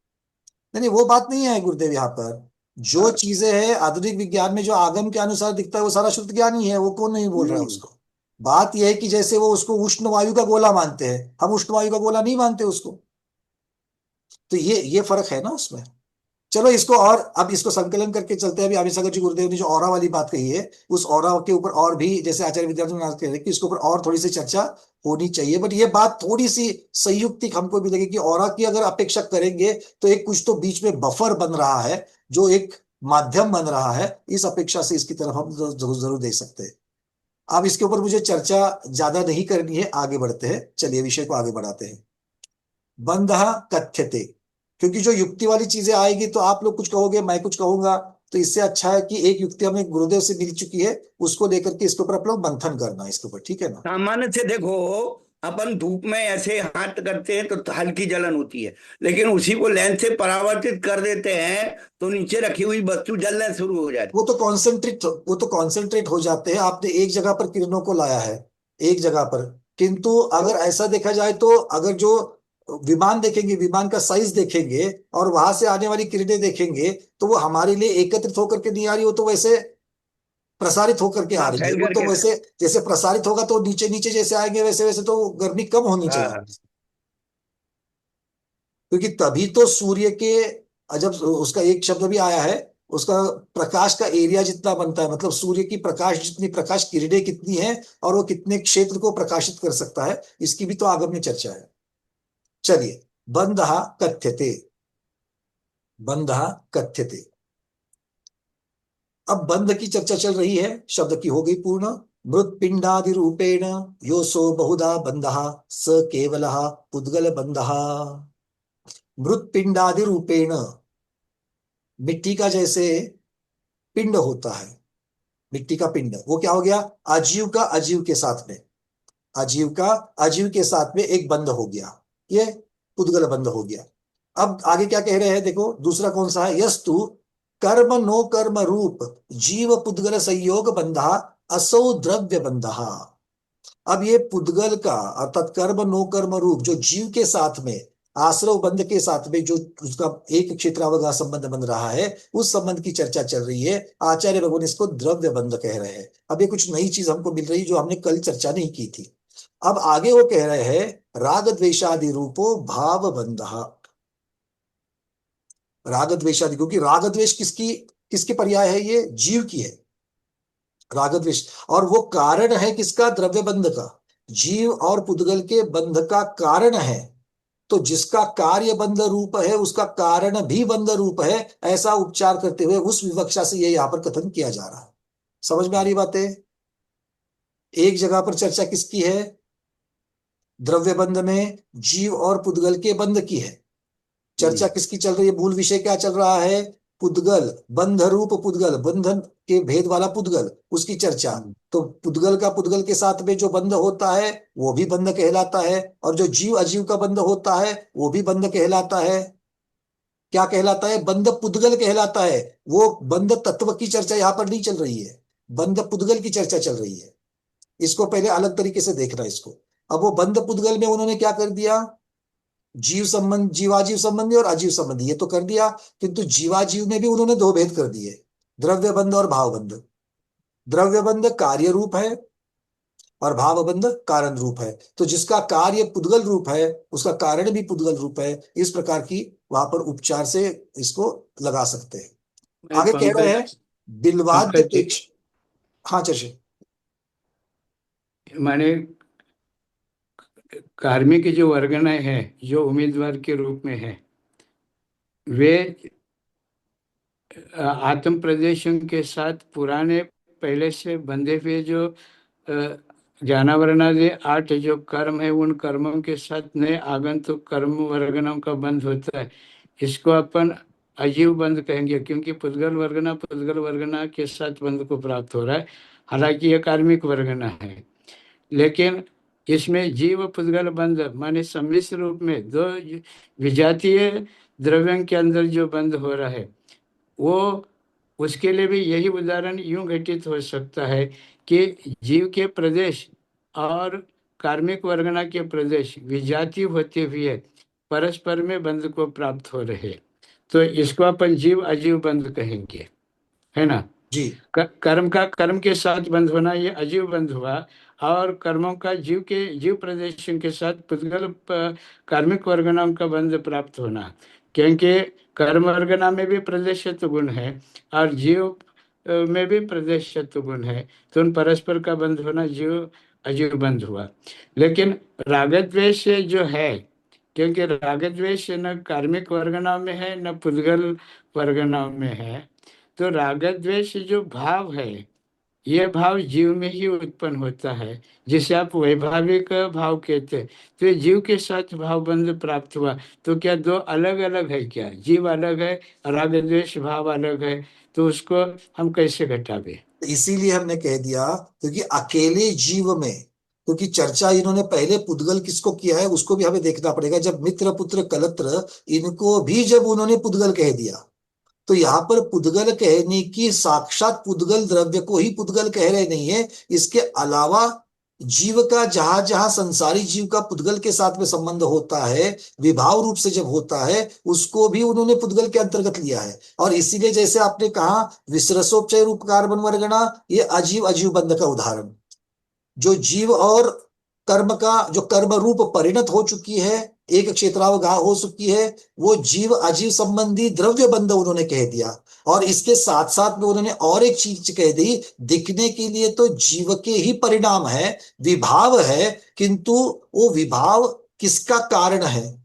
द्रव्य बंध का कारण है। और जो कारण, कार्य का जो कारण है, वो कार्य का कारण में उपचार करके हुए उसको भी वैसे उस प्रकार से बांध दिया गया। तो चूंकि द्रव्य बंध ये पुद्गल बंध बता दिया उन्होंने, बंध नाम का पुद्गल कह दिया, इसीलिए उसका कारण भी बंध नाम का पुद्गल, किंतु उसका नाम उनको वहां पर क्लियर करने के लिए उन्होंने बोल दिया ये भाव बंध है। तो द्रव्य बंध और भाव बंध ये भी उन्होंने पुद्गल के ही यहाँ पर भेद कह रहे हैं आचार्य शुभचंद्र महाराज। और उसका न्याय की अपेक्षा से कोई उसका विरोध भी नहीं आ सकता, क्योंकि कारण और कार्य की अपेक्षा से देखेंगे तो वहां पर अकेला स्वामी नहीं है, ये स्वरूप की अपेक्षा से वर्णन देखना पड़ेगा। क्योंकि अकेले स्वामी की तरफ देखेंगे तो जीव अकेला है, और अकेला जीव, अब अकेले जीव को वो भाव क्यों हो रहे हैं? क्योंकि जीव का तो स्वभाव नहीं है कषाय करना, फिर भी जीव के साथ में ये भाव हो रहे हैं, तो वो वहां पर कौन है? वहां पर अंतरंग निमित्त और बाह्य निमित्त। अंतरंग निमित्त कौन सा है? तो पहले वाले द्रव्य बंध जो है वो उदय में आ रहा है, और बाह्य निमित्त तो बाह्य निमित्त है ही है। तो पुराने जो बंधे हुए जो कर्म विपाक काल में उदय में जो आते हैं, वो द्रव्य कर्म उदय में आ रहा है, इसलिए जीव में राग द्वेष आदि भाव हो रहा है। क्योंकि बिना द्रव्य कर्म के उदय के जीव में यह राग द्वेष भाव उत्पन्न नहीं हो सकते, अन्यथा शुद्धों में भी ये होने का प्रसंग भगवान, आता है। ये ऐसी चर्चा तत्व की चर्चा हो जाएगी, पदार्थ की चर्चा हो जाएगी। यहाँ पर अकेले पुद्गल का विषय लेकर के वो इसको उपचार से कह रहे हैं। बस मुझे यही भेद करना है। आप जो कह रहे हैं, हम जो कह रहे हैं, ये जो सब स्वाध्यायी जानते ही है इस तत्व की अपेक्षा से भाई भाव किसके हो। इसीलिए तो पहले तत्वार सूत्र में अगर हम देखेंगे, पूछपा स्वामी ने सर्वासिद्धि भी कह दिया, आश्रव को भी द्रव्य भाव की अपेक्षा जीव और अजीव की अपेक्षा से लगा दिया उन्होंने। जीव आश्रव अजीव आश्रव, जीव बंध अजीव बंध, और उस सब जगह पर उन्होंने बंध को भी जीव बंध किसको कहा है? तो वो जो राग द्वेष आदि परिणाम है, जिन परिणामों से बंध होता है, उसको ही उन्होंने कह दिया। तो वैसे यहाँ पर ये पुद्गल की चर्चा कर रहे हैं। पुद्गल की चर्चा में हमें 3 पुद्गल वो दिखा रहे हैं। ये कौन से पुद्गल है? ये बंध पुद्गल की चर्चा चल रही है, मतलब बंध कैटेगरी के पुद्गल की चर्चा चल रही है, जो बंध होने से पुद्गलता को प्राप्त होते हैं। बंध होने से पुद्गलता को प्राप्त होते, ये मैं कह रहा हूं। तो कौन से है? अजीव अजीव का विसर्जोपचय रूप कार्बन वर्गना का बंध, ये भी पुद्गल बंध नाम के पुद्गल की प्रकार हो जाएगी। जो जीव अजीव का, जीव का और कर्म कर्म रूप का जो बंध है, ये भी उस प्रकार से हो जाएगा। और इसका जो कारण है, इसलिए उन्होंने द्रव्य बंध और भाव बंध कह दिए, जो अकेले जीव में भी पाया जा रहा है। पर कौन से जीव में? तो संसारी जीव में पाया जा रहा है, और संसारी जीव को पहले से उन्होंने पुद्गल की गिनती में रख दिया है। ऊपर अगर हम लोग देखेंगे तो आपको मैं वो गाथा ये बता दूं, उनको सबसे पहले जो उन्होंने चर्चा की है 205, तो इसके पहले वाली गाथा में उन्होंने कह दिया, जीव आत्मा अंतर तच्चम अंतस्तत्वम आभ्यंतर तत्वम शेषानि तत्वानि आजीव आश्रव बंधादिनी पुत्र मित्र कलत्र शरीर ग्रहादि चेतन अचेतानिधि बहिर्तत्व बाह्य तत्व भवति। तो ये बाह्य तत्व की चर्चा जो सारी चल रही है, पुद्गल को भी उन्होंने बाह्य तत्व में रह दिया है। जहां पर पुत्र मित्र कलत्र ये सारी संसारिक जीव की अवस्था है, उसको भी वहां पर उन्होंने अजीव के साथ जोड़ दिया। पुद्गल के साथ में जोड़ दिया है। तो ये मैं ये कहना चाह रहा हूं कि यहाँ पर विवक्षा उनकी जो है वो पुद्गल की विवक्षा है, अचेतन की विवक्षा है, उसमें वो किसी अपेक्षा से उपचार से जीव को भी ला रहे हैं, क्योंकि जीव अशुद्ध पर्याय में, मुझे लगता है कि इस विवक्षा से उसको लेना चाहिए। हम्म। नहीं माने तो ये राग वैसे वैसे देखा जाए तो ये यहाँ पर अगर शुभचंद्र महाराज नहीं लिखते तो उनकी विवक्षा आती ही नहीं यहाँ पर, क्योंकि उन्होंने द्रव्य बंध के साथ ही उन्होंने भाव बंध को भी यहाँ पर कह दिया। और किसमें कह दिया? बंधा कथ्य थे। चर्चा चल रही है पुद्गल के, विविध प्रकार के पुद्गल की, और पुद्गल में बंध पुद्गल की चर्चा, बंधा कथ्य थे, उसमें इन्होंने इस चीज को रख दिया। माने संसारी जो राग द्वेषमय है, राग द्वेषमय है, हाँ, तब मतलब भी पुद्गल की संगति में रह करके पुद्गल जैसा या पुद्गल बन गया है, ऐसा उनको कहना है। हाँ, अब इसमें वो शुद्ध द्रव्य वाला पुद्गल, स्पर्श रस गंध वर्ण वाला पुद्गल, उसकी चर्चा यहाँ पर हमें अपेक्षित नहीं है, नहीं। कारण कार्य की अपेक्षा से लेना है बस। चलिए आगे बढ़ते हैं। बिल्वाद्यपेक्षया, अब चर्चा सूक्ष्मता और स्थूलता की है। बिल्वाद्यपेक्षया वदरादि नाम, अब वदर शब्द जो है, बदर शब्द जो आता है वो बेर के लिए आता है, और बिल्व, बिल्व का फल, बेल का फल तो सब लोग जानते हैं। बिल्वाद्यपेक्षया बदरादि नाम सूक्ष्मत्वम, बेल की अपेक्षा बेर जो है वो छोटा सूक्ष्म होता है। परमाणु, परमाणु हो साक्षादिति, तो ये यहां पर आगे कह रहे हैं, ये सूक्ष्म जो कह दिया, एक तुलनात्मक कह दिया, और दूसरा परमाणु जो कह दिया वो किसकी अपेक्षा? अंतिम की अपेक्षा से उन्होंने यहां पर कह दिया। प्रभु जी आप कुछ कहना चाह रहे हैं? जल्दी से, मैं आगे बढ़ रहा हूँ। तो थोड़ा सा ये पूछना था कि अभी जो बात हुई थी इसमें तो अजीब संबंधी बंद तो द्रव बंदी होगा ना, अजीब संबंधी और जीवाजीव में दोनों हो जाएंगे। आजीव संबंधी में, आजीव संबंधी में विसर्जोपचय की अपेक्षा लेना, और द्रव्य बंदी रहेगा ना, लेकिन उसमें तो बस वो भी वो, अब वो द्रव्य बंध कहने की जगह पर उन्होंने उसको बंध पुद्गल कह दिया। हाँ वो मतलब वही बात हो गई द्रव्य बंध को उन्होंने अलग कर दिया, क्योंकि द्रव्य बंध क्यों कहा? क्योंकि उसके साथ उनको भाव बंध बताना है, और ये किसके संबंधी है? वो जीवाजीव संबंधी है। मतलब द्रव्य बंध की चर्चा यहाँ पर अजीव संबंधी के बंध पुद्गल की नहीं है, वो जीवाजीव संबंधी है। ठीक है, मतलब उसमें दोनों द्रव्य आ गया, इसमें मतलब खाली पुद्गल बंदी हो। हाँ, मतलब अगर हम चार्ट बनाएंगे तो एक अजीव संबंधी, एक जीवाजीव संबंधी। जी जी तो अजीव संबंधी में हमें विसर्जोपचय रूप कार्बन वर्गना दिखेगी, और जीवाजीव संबंधी में दो भेद करेंगे, ठीक है। एक द्रव्य बंध, एक भाव बंध। और द्रव्य बंध में रखेंगे जो कर्म रूप परिणत हो चुके हैं वो, और जी जी भाव बंध में रखेंगे विकार, जो राग राग विकार। राग द्वेष, राग द्वेष। बिल्कुल बिल्कुल इस प्रकार से रख सकते हैं।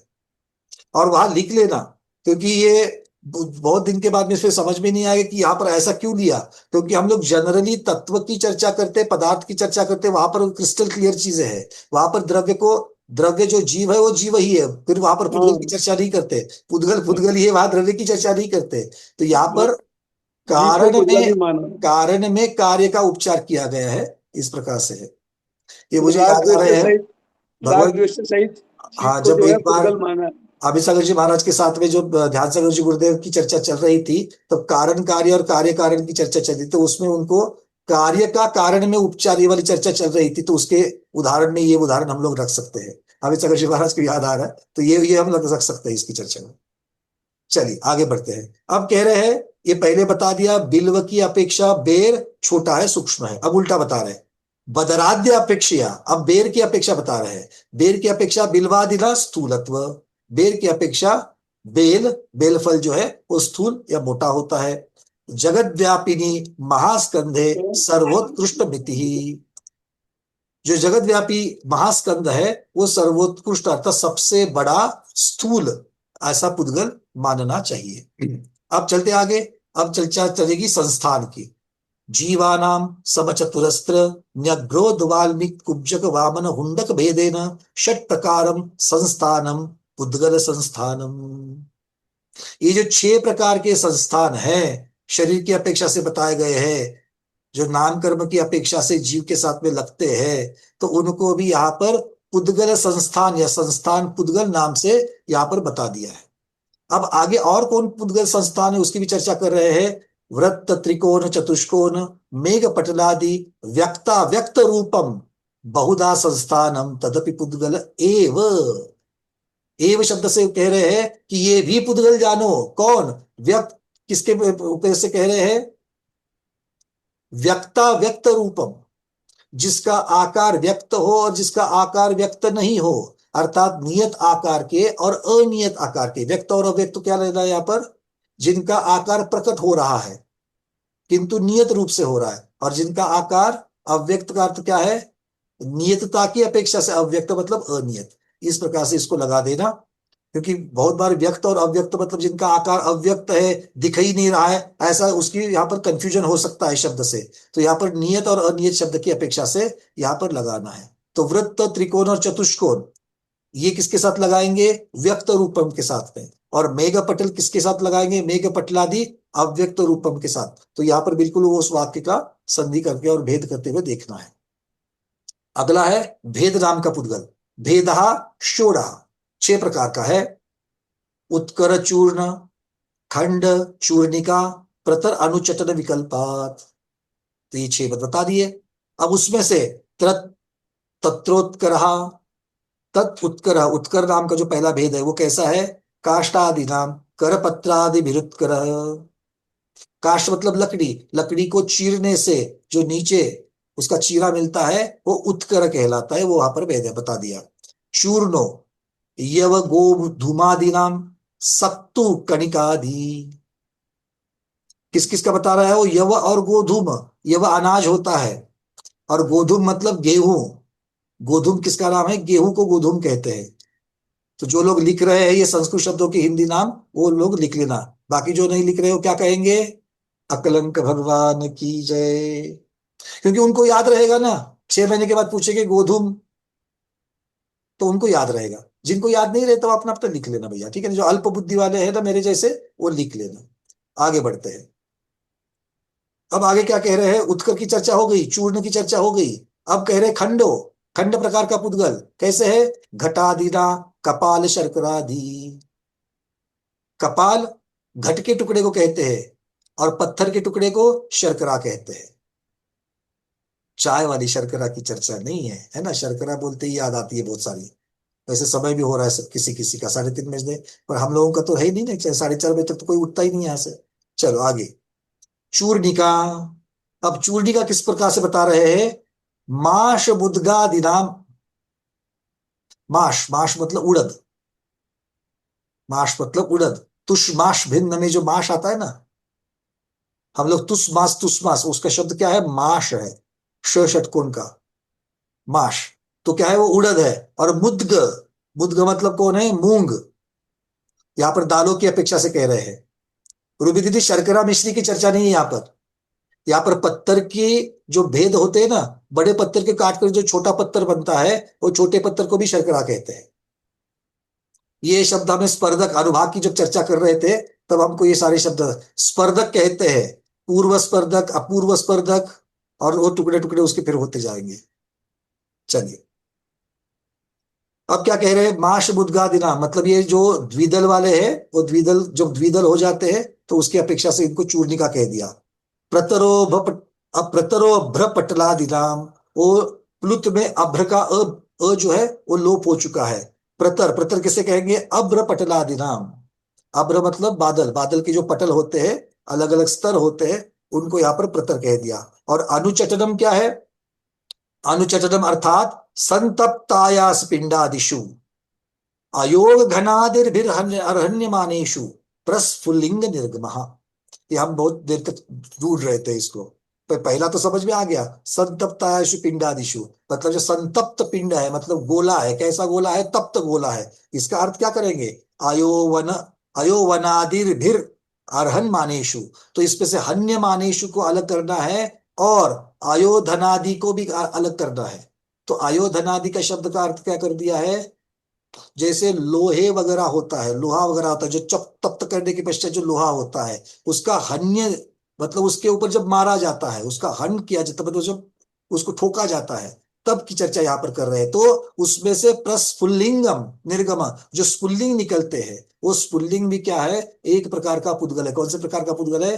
अनुचटन भेद नाम का पुद्गल है। क्योंकि वो भेद पद्धति से तैयार हो रहा है, उसका नाम यहाँ पर अनुचटन नाम की संज्ञा उसको दे रहे हैं। अरविंद जी क्लियर है क्या? हाँ, अर्चना दीदी चिंगारी बिल्कुल ठीक, ठीक है। चलिए आगे। अब आगे क्या कह रहे हैं, दृष्टि प्रतिबंधक को अब अंधकार आदि जो शेष जो थे उनकी चर्चा यहाँ पर चल रही है। सबसे पहले अंधकार की चर्चा, वो कह रहे दृष्टि प्रतिबंधक को अंधकारस्तम इति भन्यते। किसको कहेंगे, जहां पर प्रकाश नहीं होता, कुछ दिखता नहीं, वो अंधकार है।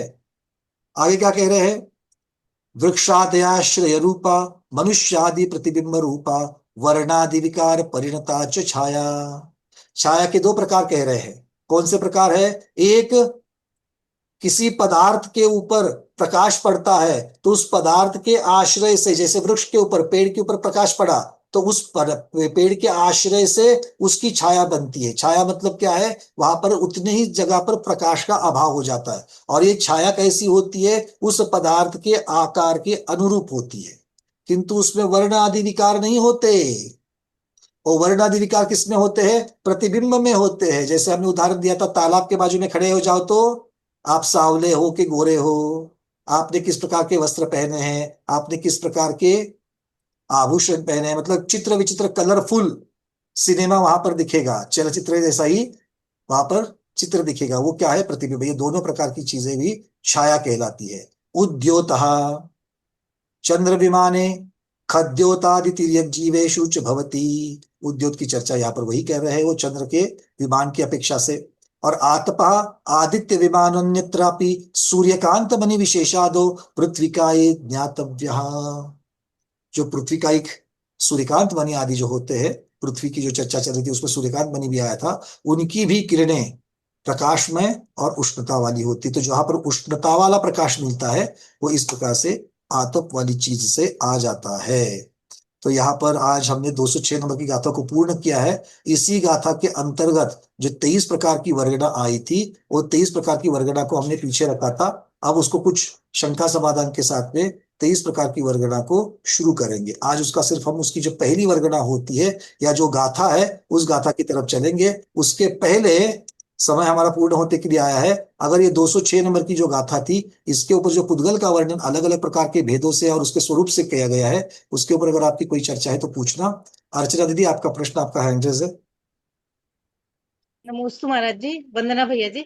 ये जो मोमबत्ती वाला महाराज जी ने बताया ना, बिल्कुल सही है। क्योंकि जब हम लोग पढ़ते थे तब बताता थे, चित्र बनाते थे, फिगर बनाते थे, तो मोमबत्ती के तीन पार्ट बनता था। एक अंदर का पार्ट होता था जो डार्क बनाते थे, काले कलर का, उसके बाहर का येलो कलर का, और सबसे बाहर का नीले कलर का।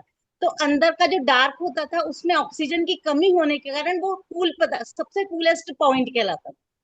उसके बाहर का येलो में मतलब कम ऑक्सीजन होने से, अतृप्त जली हुई होने से थोड़ा गर्म रहा। और लास्ट में ब्लू कलर का जो आता था वो पूरा संपूर्ण तरह से जल जाता था, इसलिए वो सबसे गर्म पार्ट कहलाता। हाँ, अब ये विज्ञान की अपेक्षा से आपने बिल्कुल बताया, उस बिल्कुल ठीक लग रहा है। मतलब उत्पत्ति की जगह पर अगर हाँ देखा जाए तो उत्पत्ति की जगह पर वहां पर ठंडाई है, और आगे आगे जैसे बढ़ते हैं वैसे गर्मी बढ़ती है। तो महाराज जी के वर्णन जो था वो औरा की अपेक्षा से उनको नहीं कहना था, हम लोग उसको औरा की अपेक्षा से समझ रहे थे। तो औरा तो सबसे बाहर, मतलब निकल, उत्पत्ति की अपेक्षा देखेंगे तो उत्पत्ति स्थान पर, जैसे आपने बिल्कुल सही बताया, ऑक्सीजन की कमी होती है या उत्पत्ति का जो कारण होता है उसकी कमतरता की वजह से वहां पर तुलनात्मक ठंडाई है, और आगे बढ़ते बढ़ते बढ़ते जो है वो उसमें हो जाती है। तो ये काफी बहुत अच्छी युक्ति इसके साथ में लग जाती है, बहुत अच्छी बात है ये। अरविंद जी, अब हाँ, एक मिनट दीजिए। अर्चना दीदी कुछ कह रहे हो। भैया जी, मुझे वो तत्व की भूल क्या होती है ये एक चीज बताइएगा। मैं हमेशा सोचती रहती तत्व की तत्व की। भूल उसे कहते हैं कि तत्व का जो स्वरूप है उस स्वरूप को ना जानते उससे विपरीत जानेंगे, है ना। जैसे जीव द्रव्य है, जैसे जीव तत्व है, तो जीव तत्व का स्वरूप कैसा है, वो जीव तत्व का स्वरूप वैसा नहीं मानेंगे। अब ये जो शरीर है, वो शरीर में जीव तत्व के सारे लक्षण लगते हैं क्या। जीव में जैसे उपयोग का लक्षण है, ज्ञानोपयोग होता है, दृष्टोपयोग होता है, वैसे शरीर में होता है क्या, नहीं होता है। तो अगर शरीर को हम आत्मा मानेंगे, शरीर को हम आत्मा मानेंगे, तो शरीर जो पुद्गल तत्व है, पुद्गल द्रव्य है, उसको हम जीव के मानेंगे। तो ये कहा क्या कहेंगे, उस तत्व की, उस पदार्थ की, उस द्रव्य की भूल मानेंगे, है ना। अच्छा शक्कर को कल आप कड़वा मानोगे तो क्या होगा, हाँ, शक्कर के स्वरूप को हमने विपरीतता से ले लिया। और इसके ऊपर मुनीष जी कुछ और प्रकाश डाल रहे हैं, बोलिए भगवान। आपने कहा वो बहुत सही कहा।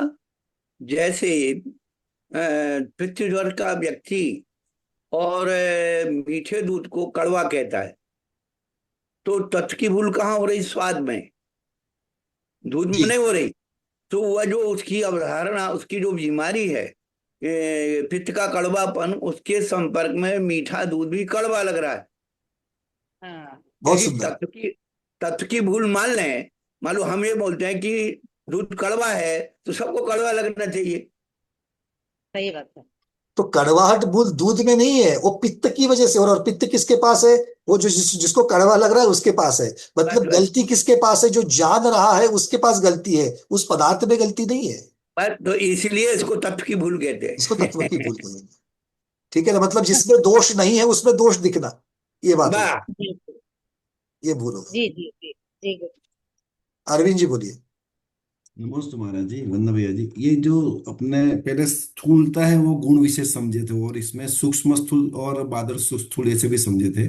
तो यहाँ जो स्थूलता जो समझे वो बादर कंसीडर, दोनों सेम कंसीडर करेंगे? यहाँ पर बाध्यता की चर्चा ही नहीं है। आकारमान की अपेक्षा से उन्होंने स्थूल और सूक्ष्म कहा। तो यहाँ बादर की चर्चा ही नहीं, मतलब बादर कंसीडर नहीं करें, मतलब जो नहीं, वो अड़का नाम आता है। कर्म की चर्चा में बादर और सूक्ष्म, ये नाम कर्म की अपेक्षा से वर्णन आएगा, क्योंकि वो वहां पर नाम कर्म की अपेक्षा से उसको बादरता और सूक्ष्मता प्राप्त हुई है। वो भी हम्म, उन्होंने बादर और सूक्ष्म जो शब्द आते हैं उसकी परिभाषा भी उस प्रकार से भी की गई है। यहाँ पर जो परिभाषा जो उनको जो अपेक्षित है उससे और आगे बढ़, क्योंकि विषय थोड़ा सा हट करके यहाँ पर है।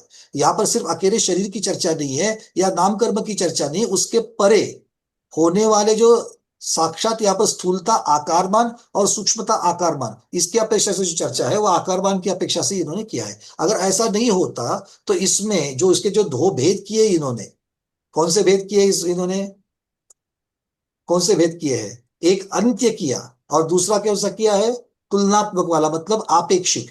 तो अपेक्षित। आपेक्षिक और अंत्य ये किसकी अपेक्षा से है? ये बिल्कुल एक तुलना के परे है। एक तुलना के परे कौन है? महास्कंद।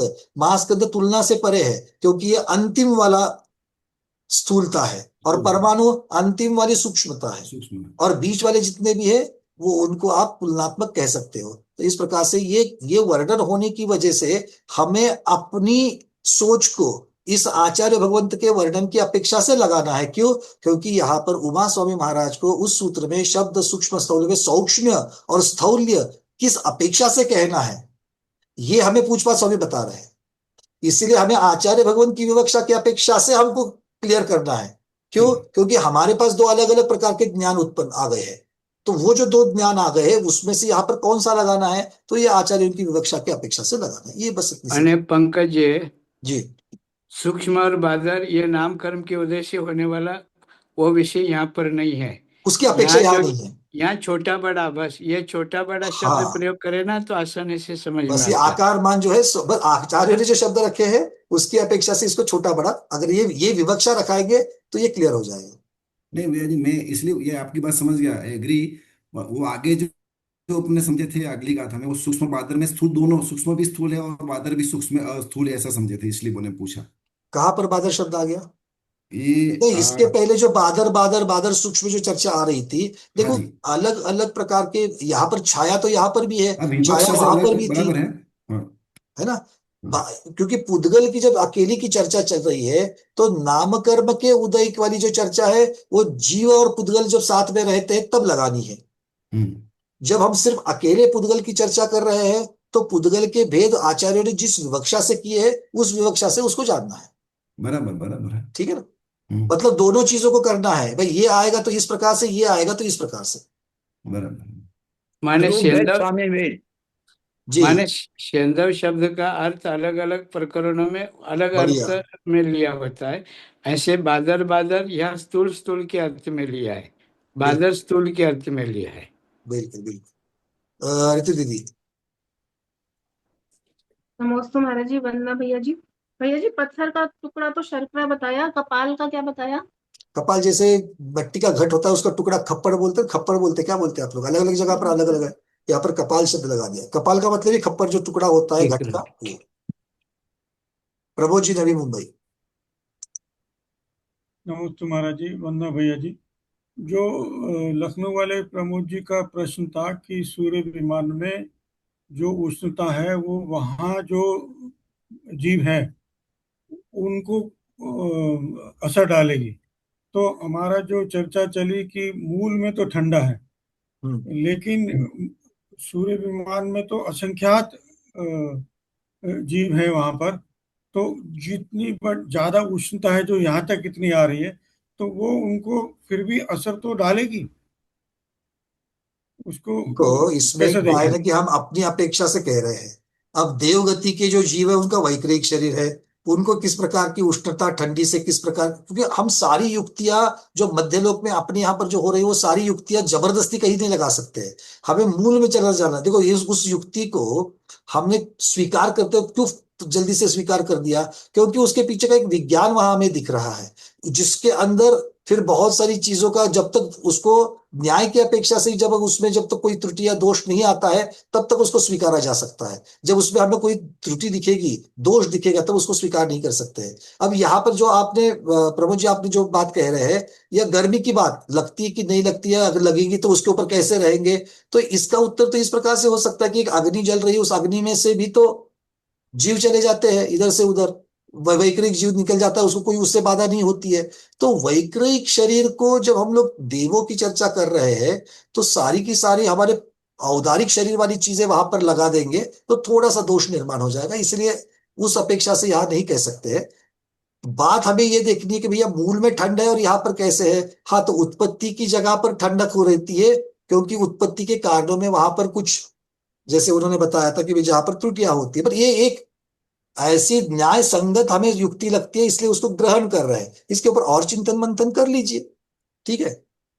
वैक्रिक का गुण हो गया एक तो, और जो वहां पे विमान की जो संरचना है वो भी पौद्गलिक है। हाँ, अब वो तो विमान जो उसके है, ऊपर भी उष्णता विमान का भी अगर आप देखेंगे तो विमान के उसके जो जीव उसके अंतर्गत है, वो जीव कहाँ रहते, पूरे विमान में रहते थे, फिर वहां पर उसके किस प्रकार से उनकी नगर की रचना है, क्या है, ये बहुत सारी चीजें उसके साथ में लग जाएगी। ठीक है। हाँ, एक मिनट, इसके ऊपर अमित सागर जी महाराज भी कुछ कह रहे हैं। प्रोफेसर शाह, श्याम साहब जी, आपको भी अगर कुछ कहना है इसके ऊपर तो आप अनम्यूट कर सकते हैं, आपको को होस्टिंग दी है। पहले अमित सागर जी गुरुदेव कुछ कहना चाहेंगे, फिर इसके ऊपर। अरे माचिस की डिब्बी है ना, जी, वो तो ठंडी है, जब वो घर्षण करती है तो उसमें से आग निकल करके हाँ, बट गर्मी भगवान, आती है। यहाँ पर तो आग निकल रही है ना, तो पहले घर्षण करने के बाद की आग की युक्ति कैसे लगाएंगे इसमें? तो यहाँ पर तो आग लग चुकी है। हाँ, आग हाँ लग वही तो चुकी है, तो अलग अलग जगह पर आग की उष्णता कम लग रही है, इस प्रकार से इसको लेना पड़ेगा। तो मूल तो उसका ठंडा है। हाँ, मतलब आप दे रहे हो, बट यहाँ पर हमारे तो जो लोग बैठे हैं वो बोलेंगे आपने तो माचिस जला ही दी, तो उष्णता है ही नहीं, तो अलग अलग प्रकार की उष्णता कहाँ से आएगी? अब प्रोफेसर साहब बोलिए। गुरुदेव के चरणों में त्रिकाल नमस्तु नमस्तु। पंकज भैया, बहुत अच्छी व्यवस्था चल रही है। अभी जो बंद का प्रकरण आपने विवक्षा करी है उसके अंदर, तो उसमें थोड़ा सा अपन पुद्गल विपाकी और जीव विपाकी को भी ध्यान में रखेंगे तो ये बंद को और अच्छी तरह से अपन समझ पाएंगे। तो जो पुद्गल का पुद्गल के साथ बंद है या पुद्गल का जीव के साथ बंद है, तो इसको अपन थोड़ा जीव विपाकी क्रिया जो है वो उसके उसके संदर्भ से भी अपन समझ सकते हैं। और जो पुद्गल विपाकी क्रिया है, तो पुद्गल विपाकी क्रिया में पुद्गल से पुद्गल के साथ हो रहा है, और जीव विपाकी में पुद्गल का प्रभाव आपको जीव में देखने को मिल रहा है। तो इस अपेक्षा से भी अपन इसको थोड़ा अच्छी तरह से और समझ सकते प्रोफेसर हैं। साहब, थोड़ा सा मैं आपको रोकना चाहूँ, क्षमा चाहता हूँ, हाँ, क्योंकि यहाँ पर मैं उस विवक्षा को लाना ही नहीं चाहता हूँ, क्योंकि अच्छा। यहाँ पर आचार्य भगवान पुद्गल की चर्चा कर रहे हैं, और पुद्गल की चर्चा हर जगह पर जीव और कर्म इसकी अपेक्षा से नहीं कर सकते हैं। क्योंकि अगर हम लोग यहाँ पर जो बंध नाम का पुद्गल उन्होंने कह दिया है, तो बंध नाम के पुद्गल की कैटेगरी कर रहे हैं, और बंध नाम के पुद्गल की कैटेगरी में उन्होंने तीन चीजें रखी। एक विश्लेषोपचय रूप आजीव अजीव संबंधी बंध रख दिया उन्होंने। अब ठीक आजीव है, अजीव संबंधी और कर्म की वर्गणा है, वहां पर जीव का कोई संबंध ही नहीं है। ठीक जब बात। जीवाजीव संबंधी वाली बात रख दी उन्होंने, तब उन्होंने उसके द्रव्य बंध और भाव बंध दो प्रकार कर दिए। ठीक बात, अब ठीक बात। हाँ, हाँ, और मतलब इस प्रकार से तो नहीं, तो फिर नाम कर्म वाली जो सूक्ष्म और बादल की जो बात थी, वो भी हमको सूक्ष्म और स्थूल में लानी पड़ेगी, तो फिर वो वहां पर थोड़ा सा गड़बड़ हो जाएगी। ठीक बात। इसलिए हम ठीक उस ठीक। विवक्षा, वो ज्ञान पक्का है, किंतु उस हाँ, ज्ञान को इस विवक्षा में नहीं लगाएंगे, बस इतनी सी। ठीक। मास्टर सूत्र बिल्कुल अपने सामने रखिए, स्वरूप भेद हाँ और स्वामी भेद। हाँ हाँ, हाँ, बस बस, स्वरूप स्वरूप ये कौन सी स्वरूप मास्टर से चल सूत्र रहा है? रखोगे कहीं नहीं भटकोगे, इधर का उधर डालने से उधर का उधर डालने से दोनों की व्याख्याएं खराब हो जाएगी, बिल्कुल जी जी गुरुदेव, संकरता नहीं चलेगी। बिल्कुल। स्वामी वेद और सब वो दोनों समझना पड़ेगा। स्वरूप भेद जी स्वामी भेद। स्वरूप भेद और स्वामी भेद, ये थम थम थम रूल आपने अच्छा समझा रखा है गुरुदेव। स्वामी और भेद। यही यही चर्चा आई थी। आचार्य महाराज ने भी बहुत सुंदरता से प्रश्न विचारा, विद्यार्थी महाराज ने शंका रखी थी, भाई सूक्ष्म और स्थूल में भी आप एक बेर के फल की और बेल के फल की आप जो चर्चा कर रहे हो तो आकार की चर्चा है, हाँ, और कंपैरेटिव आपने फिर संस्थान में भी आकार ले लिया। नहीं, एक जगह पर आकार मान की चर्चा है, दूसरी जगह पर आकार के प्रकारों की चर्चा है। बिल्कुल बिल्कुल, तो तुलनात्मक इसलिए कंपैरेटिव नहीं तो फिर एक ही कंपैरेटिव चीज को एक ही सूत्र पे डबल कहेंगे तो दोष लग जाएगा। कंपैरेटिव किस किस अपेक्षा से कंपेयर कर रहे हो आप, वो तो देखना। इसीलिए वहां पर, और इसीलिए तुलनात्मक, और अगर ये समझता नहीं था, जब तक पूछपात स्वामी इसकी टीका करके आगे जब तक हमको उन भेदों को नहीं समझाते तब तक ये भेद समझ में नहीं आता कि उमा स्वामी महाराज को क्या कहना है, क्योंकि उन आचार्यों की विवक्षा हमें उसकी अपेक्षा से अपने को खुद को लेना है। अच्छा, एक एक एक और जिज्ञासा थी कि नाम कर्म के क्षय होने से सिद्धों में जो सूक्ष्मत्म गुण जो उत्पन्न होता है, तो उस सूक्ष्मत्म गुण को अपन यहाँ कैसे हाँ कैसे नहीं, उसको समझेंगे उसको यहाँ ले पे? लेंगे, उसको ले लेंगे। थोड़ा सा बस एक प्रश्नों को लेता हूँ, क्योंकि सूक्ष्मत्व अवगाहनत्व के अलग अलग जगह पर अलग अलग जो शब्द आ गए हैं उसको हम हाँ लोग ले लेंगे, बिल्कुल उसकी चर्चा हम लोग करेंगे। एक मिनट बस, उसके ऊपर आते आ जाएंगे, नहीं तो अगली क्लास में आएंगे, उसी से शुरुआत करेंगे। हाँ अभी तो इस विषय को चलाते हैं। रूबी दीदी बोलिए। वहां तो असल में वरना भैया जी, जी मैं ये जानना, नमस्ते गुरुदेव, मैं ये जानना चाह रही थी कि जैसे इसमें भेद हमारे हुए पुद्गल का जीव से और पुद्गल का पुद्गल से, है ना? तो इसमें जीव का जीव से भी बंध, ऐसा भेद भी होता है क्या? जीव का अरे जीव से भाई, कभी ये बंध की अपेक्षा वो अलग है, ये अलग है। प्रकृति स्थिति अनुभव प्रदेश बंध, बंध की चार भेद है, वो कर्णान्योग का विषय है। नहीं, बट यहाँ पर एक बात को समझना है कि जीव का जीव के साथ में बंध कैसे होगा। आत्म प्रदेशों का आत्म प्रदेशों के साथ में बंध नहीं होता है। उस बंध की चर्चा किसी भी प्रकार की वहां पर इसकी प्रकार की चर्चा कहीं पर भी आगम में नहीं है। हाँ, जीव और पुद्गल इनका भी बंध है, किंतु वो बंध कैसा है, उस बंध की विवक्षा क्या है, वो एक क्षेत्रावगाह प्रमाण में रहते हैं, उस प्रकार से वो बंध है। जीव जीव के लक्षण के साथ ही रहता है, पुद्गल पुद्गल के लक्षण के साथ में रहता है, और अपना समय स्थिति खत्म होते ही दोनों अलग हो जाते हैं। तो इसलिए ये उस तो बंध को समझना बहुत महत्वपूर्ण है। जैसे आपने एक डिब्बी में आपने एक डिब्बी में शक्कर भर दी, हम्म तो एक वो डब्बा और शक्कर एक क्षेत्रावगाह एक ही क्षेत्र में, इसलिए वो बंध को प्राप्त है। किंतु हाँ एक जी, समय आएगा जब उसमें से पूरी की पूरी शक्कर खत्म हो जाएगी, आप निकाल दोगे तो, मतलब वहां पर हाँ जी। दोनों के अलग होने की शक्यता है।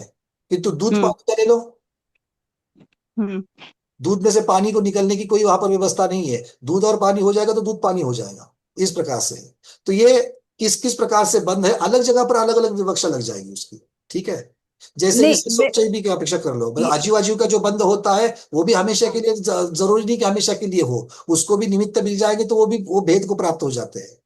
हाँ, वो भी भेद को प्राप्त हो जाएंगे, और पुद्गल का पुद्गल से वाला भी समझ में आ गया, और पुद्गल का जीव से भी समझ में आ गया।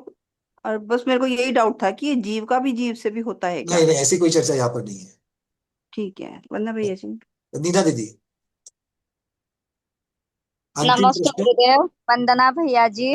जी वो बंद के बारे में नहीं, हम शब्द के बारे में शब्द पुद्गल है तो हम जिनवानी माँ के बारे में क्या भावना कैसे प्रकट करें, क्योंकि वो शब्द के द्वारा ही हमारी जिनवानी माँ तैयार होती है, तो हम बहुत बढ़िया, उसके प्रति कैसे भावना करें कि कैसा चलिए बहुत विनय। बढ़िया। अब जिनवानी माँ के सामने हमें तीन चीजों की तरफ से देखना है जिनवानी माँ को। एक शब्द की अपेक्षा, एक ज्ञान की अपेक्षा, और तीसरे उसके तत्परिणत उसके स्वरूप की अपेक्षा, उसके भाव की अपेक्षा। अब जब हम शब्द की अपेक्षा देखते हैं, और तीनों भी चीजें जिनवानी माँ स्वयं मंगल रूप होने की वजह से स्वयं वो हमारे लिए बहुत उपकारी होने की वजह से सम्मान की अपेक्षा तीनों की तरफ देखेंगे। मतलब जिनवानी के अंदर जो शब्द है उसको भी हम सम्मान पूर्वक मंगल रूप से ही देखेंगे। इसीलिए उसका अर्थ समझे या नहीं समझे, हम वो क्रिया करे या ना करे। जैसे वहां पर शब्द आ गया सामायिक, ये शब्द आ गया चूंकि ये तीर्थंकर भगवान की दिव्य ध्वनि से आया है, ये उपकारक है, मेरा हमेशा कल्याण करने वाला है, इस अपेक्षा से वो मेरे लिए शब्द भी। अभी तक तो मैंने सामायिक की कोई क्रिया नहीं करी, सामायिक में मैं भावरूप परिणत नहीं हुआ है, सामायिक का अर्थ समझ में नहीं आया है, सिर्फ शब्द, उस शब्द को भी मेरा नमस्कार, वह शब्द के बारे में भी मेरी विनय, शब्द के बारे में भी सम्मान। क्यों? क्योंकि स्वयं जो मंगल है वो उसका मंगल का संज्ञा नाम शब्द ये भी मंगल हो जाते हैं, क्योंकि वो मंगल का ही भाग है, इसलिए वो मंगल है। दूसरा उसका ज्ञान, ज्ञान मतलब क्या है, उससे जो अर्थ प्रकट हो रहा है। सामायिक से अर्थ क्या प्रकट होता है, तो सामायिक की क्रिया का अर्थ प्रकट होता है। अब सामायिक की क्रिया का अर्थ प्रकट तो चतुर्थ गुण स्थान वर्ती जो है वो भी उसको मान रहा है कि हाँ सामायिक का अर्थ ये है, और व्रति भी उसको मान रहा है कि हाँ ऐसा है, किंतु चौथे गुण स्थान वर्ती इस अविरत सम्यक दृष्टि उसको सिर्फ ज्ञान रूप से ग्रहण कर रहा है, उसके ऊपर अमल नहीं कर रहा। तो बट वो ज्ञान है ना, वो ज्ञान भी आगे चल करके परंपरा से मोक्ष का कारण है, इसीलिए वो हमारे लिए सम्मान पूर्वक है। मतलब जिनवानी का शब्द भी सम्मान पूर्वक कारण है, और जिनवानी का ज्ञान वो भी सम्मान के कारण है। अब तीसरा है उस ज्ञान रूप परिणत होना, सिर्फ हमको शब्द से ग्रहण करना और उसके ज्ञान को ग्रहण करने से हमें मोक्ष नहीं मिलेगा। तो जब तक हम उसके तद परिणत नहीं होते हैं, जब तक हम उस जिनवानी की ज्ञान के ऊपर आचरण नहीं करते हैं, अमल नहीं करते, जिसको ही पुरुषार्थ कहा गया है, वो जब तक नहीं करते तब तक मेरा कल्याण नहीं होने वाला है। इस बात को भी वहां पर लगाना है।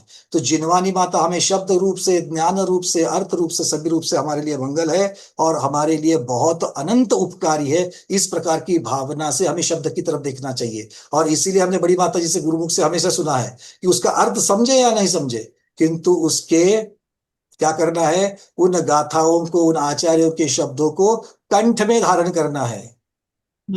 मानतुंग स्वामी ने अंतिम श्लोक में क्या कह दिया, वो जो माला है 48 श्लोकों की, वो कहां पर धारण की है, गले में नहीं धारण की है, कंठ में धारण की है। आया ना। तो हमें भी भगवान के, इसीलिए ये गाथाओं के पीछे, मैं इसलिए आपको पीछे क्यों पढ़ता हूं, यहां से दिखाता हूं, उस गाथा को बोलो, कंठ को धारण करो, कंठ को शुद्ध करो, शरीर को शुद्ध करो। भले अर्थ आज नहीं समझा तो एक दिन आएगा वो समझेगा, क्योंकि आगम क्या कहता है और गुरु क्या कहते हैं, विनय से पढ़ा हुआ ज्ञान भले आज समझ में आवे या नहीं आवे, विस्मृति में चला जावे, किंतु कल होने वाले केवल ज्ञान का वो बीज है। थोड़ा सा निमित्त मिलते ही हमें वो जो कहते हो याद आ जाएगा और वो हमारे लिए कल्याण का कारण होगा। इसलिए ज्ञान को ग्रहण करो, उन शब्दों को ग्रहण करो, उसको स्मृति में रखो, और जितना तत्परिणत हो सकते हो। अब इस भाव में तो सारा का सारा तत्परिणत नहीं हो सकते हैं, तो जितना धर्म ध्यान रूप परिणत हो सकते हो उतना तो हमें होना चाहिए। ठीक है नीना दीदी, अब बहुत सारी बताई गई चीजें उस रूप करना शुरू करो। अभी तो आप करती हो। एक ही और एक शंका है। और भी है? अच्छा एक ही है। वो आजकल ना क्या बोल रहे, वो जो न्यूज़पेपर या कोई बॉक्स पर नाम लिखा हो तो उसका भी अभिनय होना नहीं चाहिए, तो वो कैसे लगाए? वो शब्द मंगल है। जो शब्द के रूप में जैसे जिनवानी लिखा हुआ है, तो वो सिर्फ जिनवानी शब्द भी मंगल है। अभी तो हमने इसकी चर्चा करी। जैसे महावीर भगवान का नाम अगर कहीं पर लिखा है महावीर, तो क्या उस शब्द के ऊपर आप पाव लगाओगे? नहीं, वो नहीं। अभी हमारे न्यूज़पेपर या कोई पेपर वगैरह हो, किससे बना हुआ है वो सिर्फ न्यूज़पेपर तो उसकी पर्याय हो गई, किंतु वो किससे बना है, वर्ण से बना है, वर्णमाला से बना है, अक्षरों से बना है, और अक्षर वर्णमाला ही शुद्ध ज्ञान है। सिद्धो वर्ण समाम्नायः, पहला ही सूत्र है व्याकरण का, सिद्धो वर्ण समाम्नायः। सिद्ध चक्र यंत्र के ऊपर भी वर्णमाला ही लिखी रहती है। और अगर आप सिद्ध चक्र विधान को अगर अच्छी तरीके से देखो, तो सबसे पहले दिन जो सारे अर्घ चढ़ते हैं, वर्णमाला के अर्घ चढ़ते हैं। वेदी की सब जगह पर जो स्थापनाएं होती है वो वर्णमाला की होती है। अ आ इ ई उ की तो वर्णमालाओं की तो स्थापना होकर के अर्घ चढ़ते हैं। क्यों? क्योंकि वही शुद्ध ज्ञान है और वही शुद्ध ज्ञान सिद्ध रूप में है। तो इसीलिए हर एक अक्षर हमारे लिए सम्मान का ही कारण है, फिर वो न्यूज़पेपर में हो या फिर जिनवानी के ग्रंथ में हो। पंकज जी, वर्णमाला शाश्वत है, अक्षर रूप है, कभी वह अंत को प्राप्त नहीं होंगे। बहुत सुंदर, शाश्वत है, अनादि अनंत है। लेकिन वो जो द्रव्य स्रोत रूप जो अक्षर है, वो जो द्रव्य स्वरूप जो अक्षर है उसका अर्थ भी और उसका भावार्थ भी है। उस अर्थ और भावार्थ के कारण वह शब्द स्रोत जो है आदर को प्राप्त होता है। जैसे राम में भी र है और रावण में भी र है।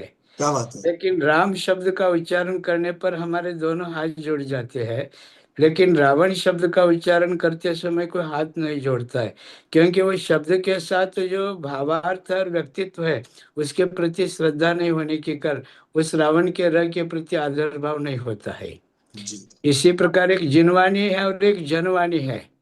तो जनवाणी में अगर विकथा का उल्लेख है तो वह अक्षर मात्र होने के कारण वह जनवाणी, जिसमें सभी प्रकार की विकथा राग द्वेष आदि, इसीलिए वो कहाँ आदर का पात्र हो सकता है। बिल्कुल, शब्द अर्थ, और ये शब्द तो अक्षर रूप होने की वजह से मंगल है। अर्थ अगर उसका अमंगल कहीं पर किसी शब्दों का निकल रहा है तो उसको अमंगल को दूर रखो, जैसे भी आचार्य श्री ने कह दिया, और हमें मंगल में ही तत्परिणत अब होना है। हमारे यहाँ इसके पर बिना यह नहीं। बताया अमूढ़ दृष्टि अंग में कुछ शास्त्रों का अध्ययन, जो कुग्रंथ है, जो मिथ्यात्व को बढ़ाने वाले हैं, उनका पठन पाठन नहीं करना चाहिए, क्योंकि ये मिथ्यात्व संबंधी लगने वाले दोषों का नो कर्म है। तो उसमें भी वही वर्णमालाएं होती है, लेकिन उस वर्णमाला का मीनिंग अलग अलग निकलता है। इसीलिए तो धवला जी की पहली पुस्तक में जो कह दिया उन्होंने कि मिथ्या दृष्टि का ज्ञान भी मंगल है। तो किसी भी चीज के जो मंगलता है उसको नमोस्तु कर लो, जो अमंगलता है उसको दूर रखो, बस इतनी सी बात है। लेकिन वह द्रव्य स्रोत इसीलिए आदरणीय है क्योंकि उन्हीं द्रव्य स्रोतों के द्वारा ही द्वादश अंग की रचना हुई है। इसीलिए मति ज्ञान श्रुत ज्ञान, कुमति ज्ञान कुश्रुत ज्ञान, वह मिथ्यात्व की संगति कारण वह ज्ञान भी, द्रव्य श्रुत ज्ञान भी और भाव श्रुत ज्ञान भी विभाग को प्राप्त हुआ। जी, मतलब यही पर बात यही उठती है कि जैसे दीदी ने पूछा कि फेक न्यूज भी हो सकती है, कहीं पर गलत भी चीज छप सकती है, या जैसे आपने कहा विकता भी छप सकती है। तो शब्द रूप की अपेक्षा जो मंगलता है वो मंगलता को ही प्राप्त है, अक्षर रूप मंगलता है मंगलता को प्राप्त है। किंतु अर्थ रूप से जब जिनवाणी के अगर विरुद्ध है तो वो अमंगलता को प्राप्त हो जाएगी। तो अर्थ की अपेक्षा से वर्णन अलग से चलेगा और अक्षर की अपेक्षा से, शब्द की अपेक्षा से अलग से चलेगा। और शब्द और अर्थ दोनों मंगल होने की वजह से जिनवाणी जो है वो हमेशा मंगल है। और अध्यात्म क्षेत्र में कुंद कुंद आचार्य को पूछा जाए तो शब्द और श्रुत, इनमें भी राग द्वेष ना करो क्योंकि वह ज्ञान नहीं है। ये भी कहा समय सार के आखिरी में, सद्दो नानम न होली, सत्तो नानम न होली, शास्त्र ज्ञान नहीं है, शब्द ज्ञान नहीं है, ऐसा भी कहा गया। माने समता की चरम सीमा पर जब अपन पहुंचते हैं तो उसमें किसी प्रकार का विकल्प नहीं होता राग द्वेषात्मक। जी जी जी जी, बहुत बढ़िया। तो इस ऐसी सुंदर सुंदर चर्चाओं के साथ में आज के स्वाध्याय को गुरुओं के श्री चरण में बारंबार नमोस्त वंदना में इच्छाकार करते हुए ये समापन करते हैं।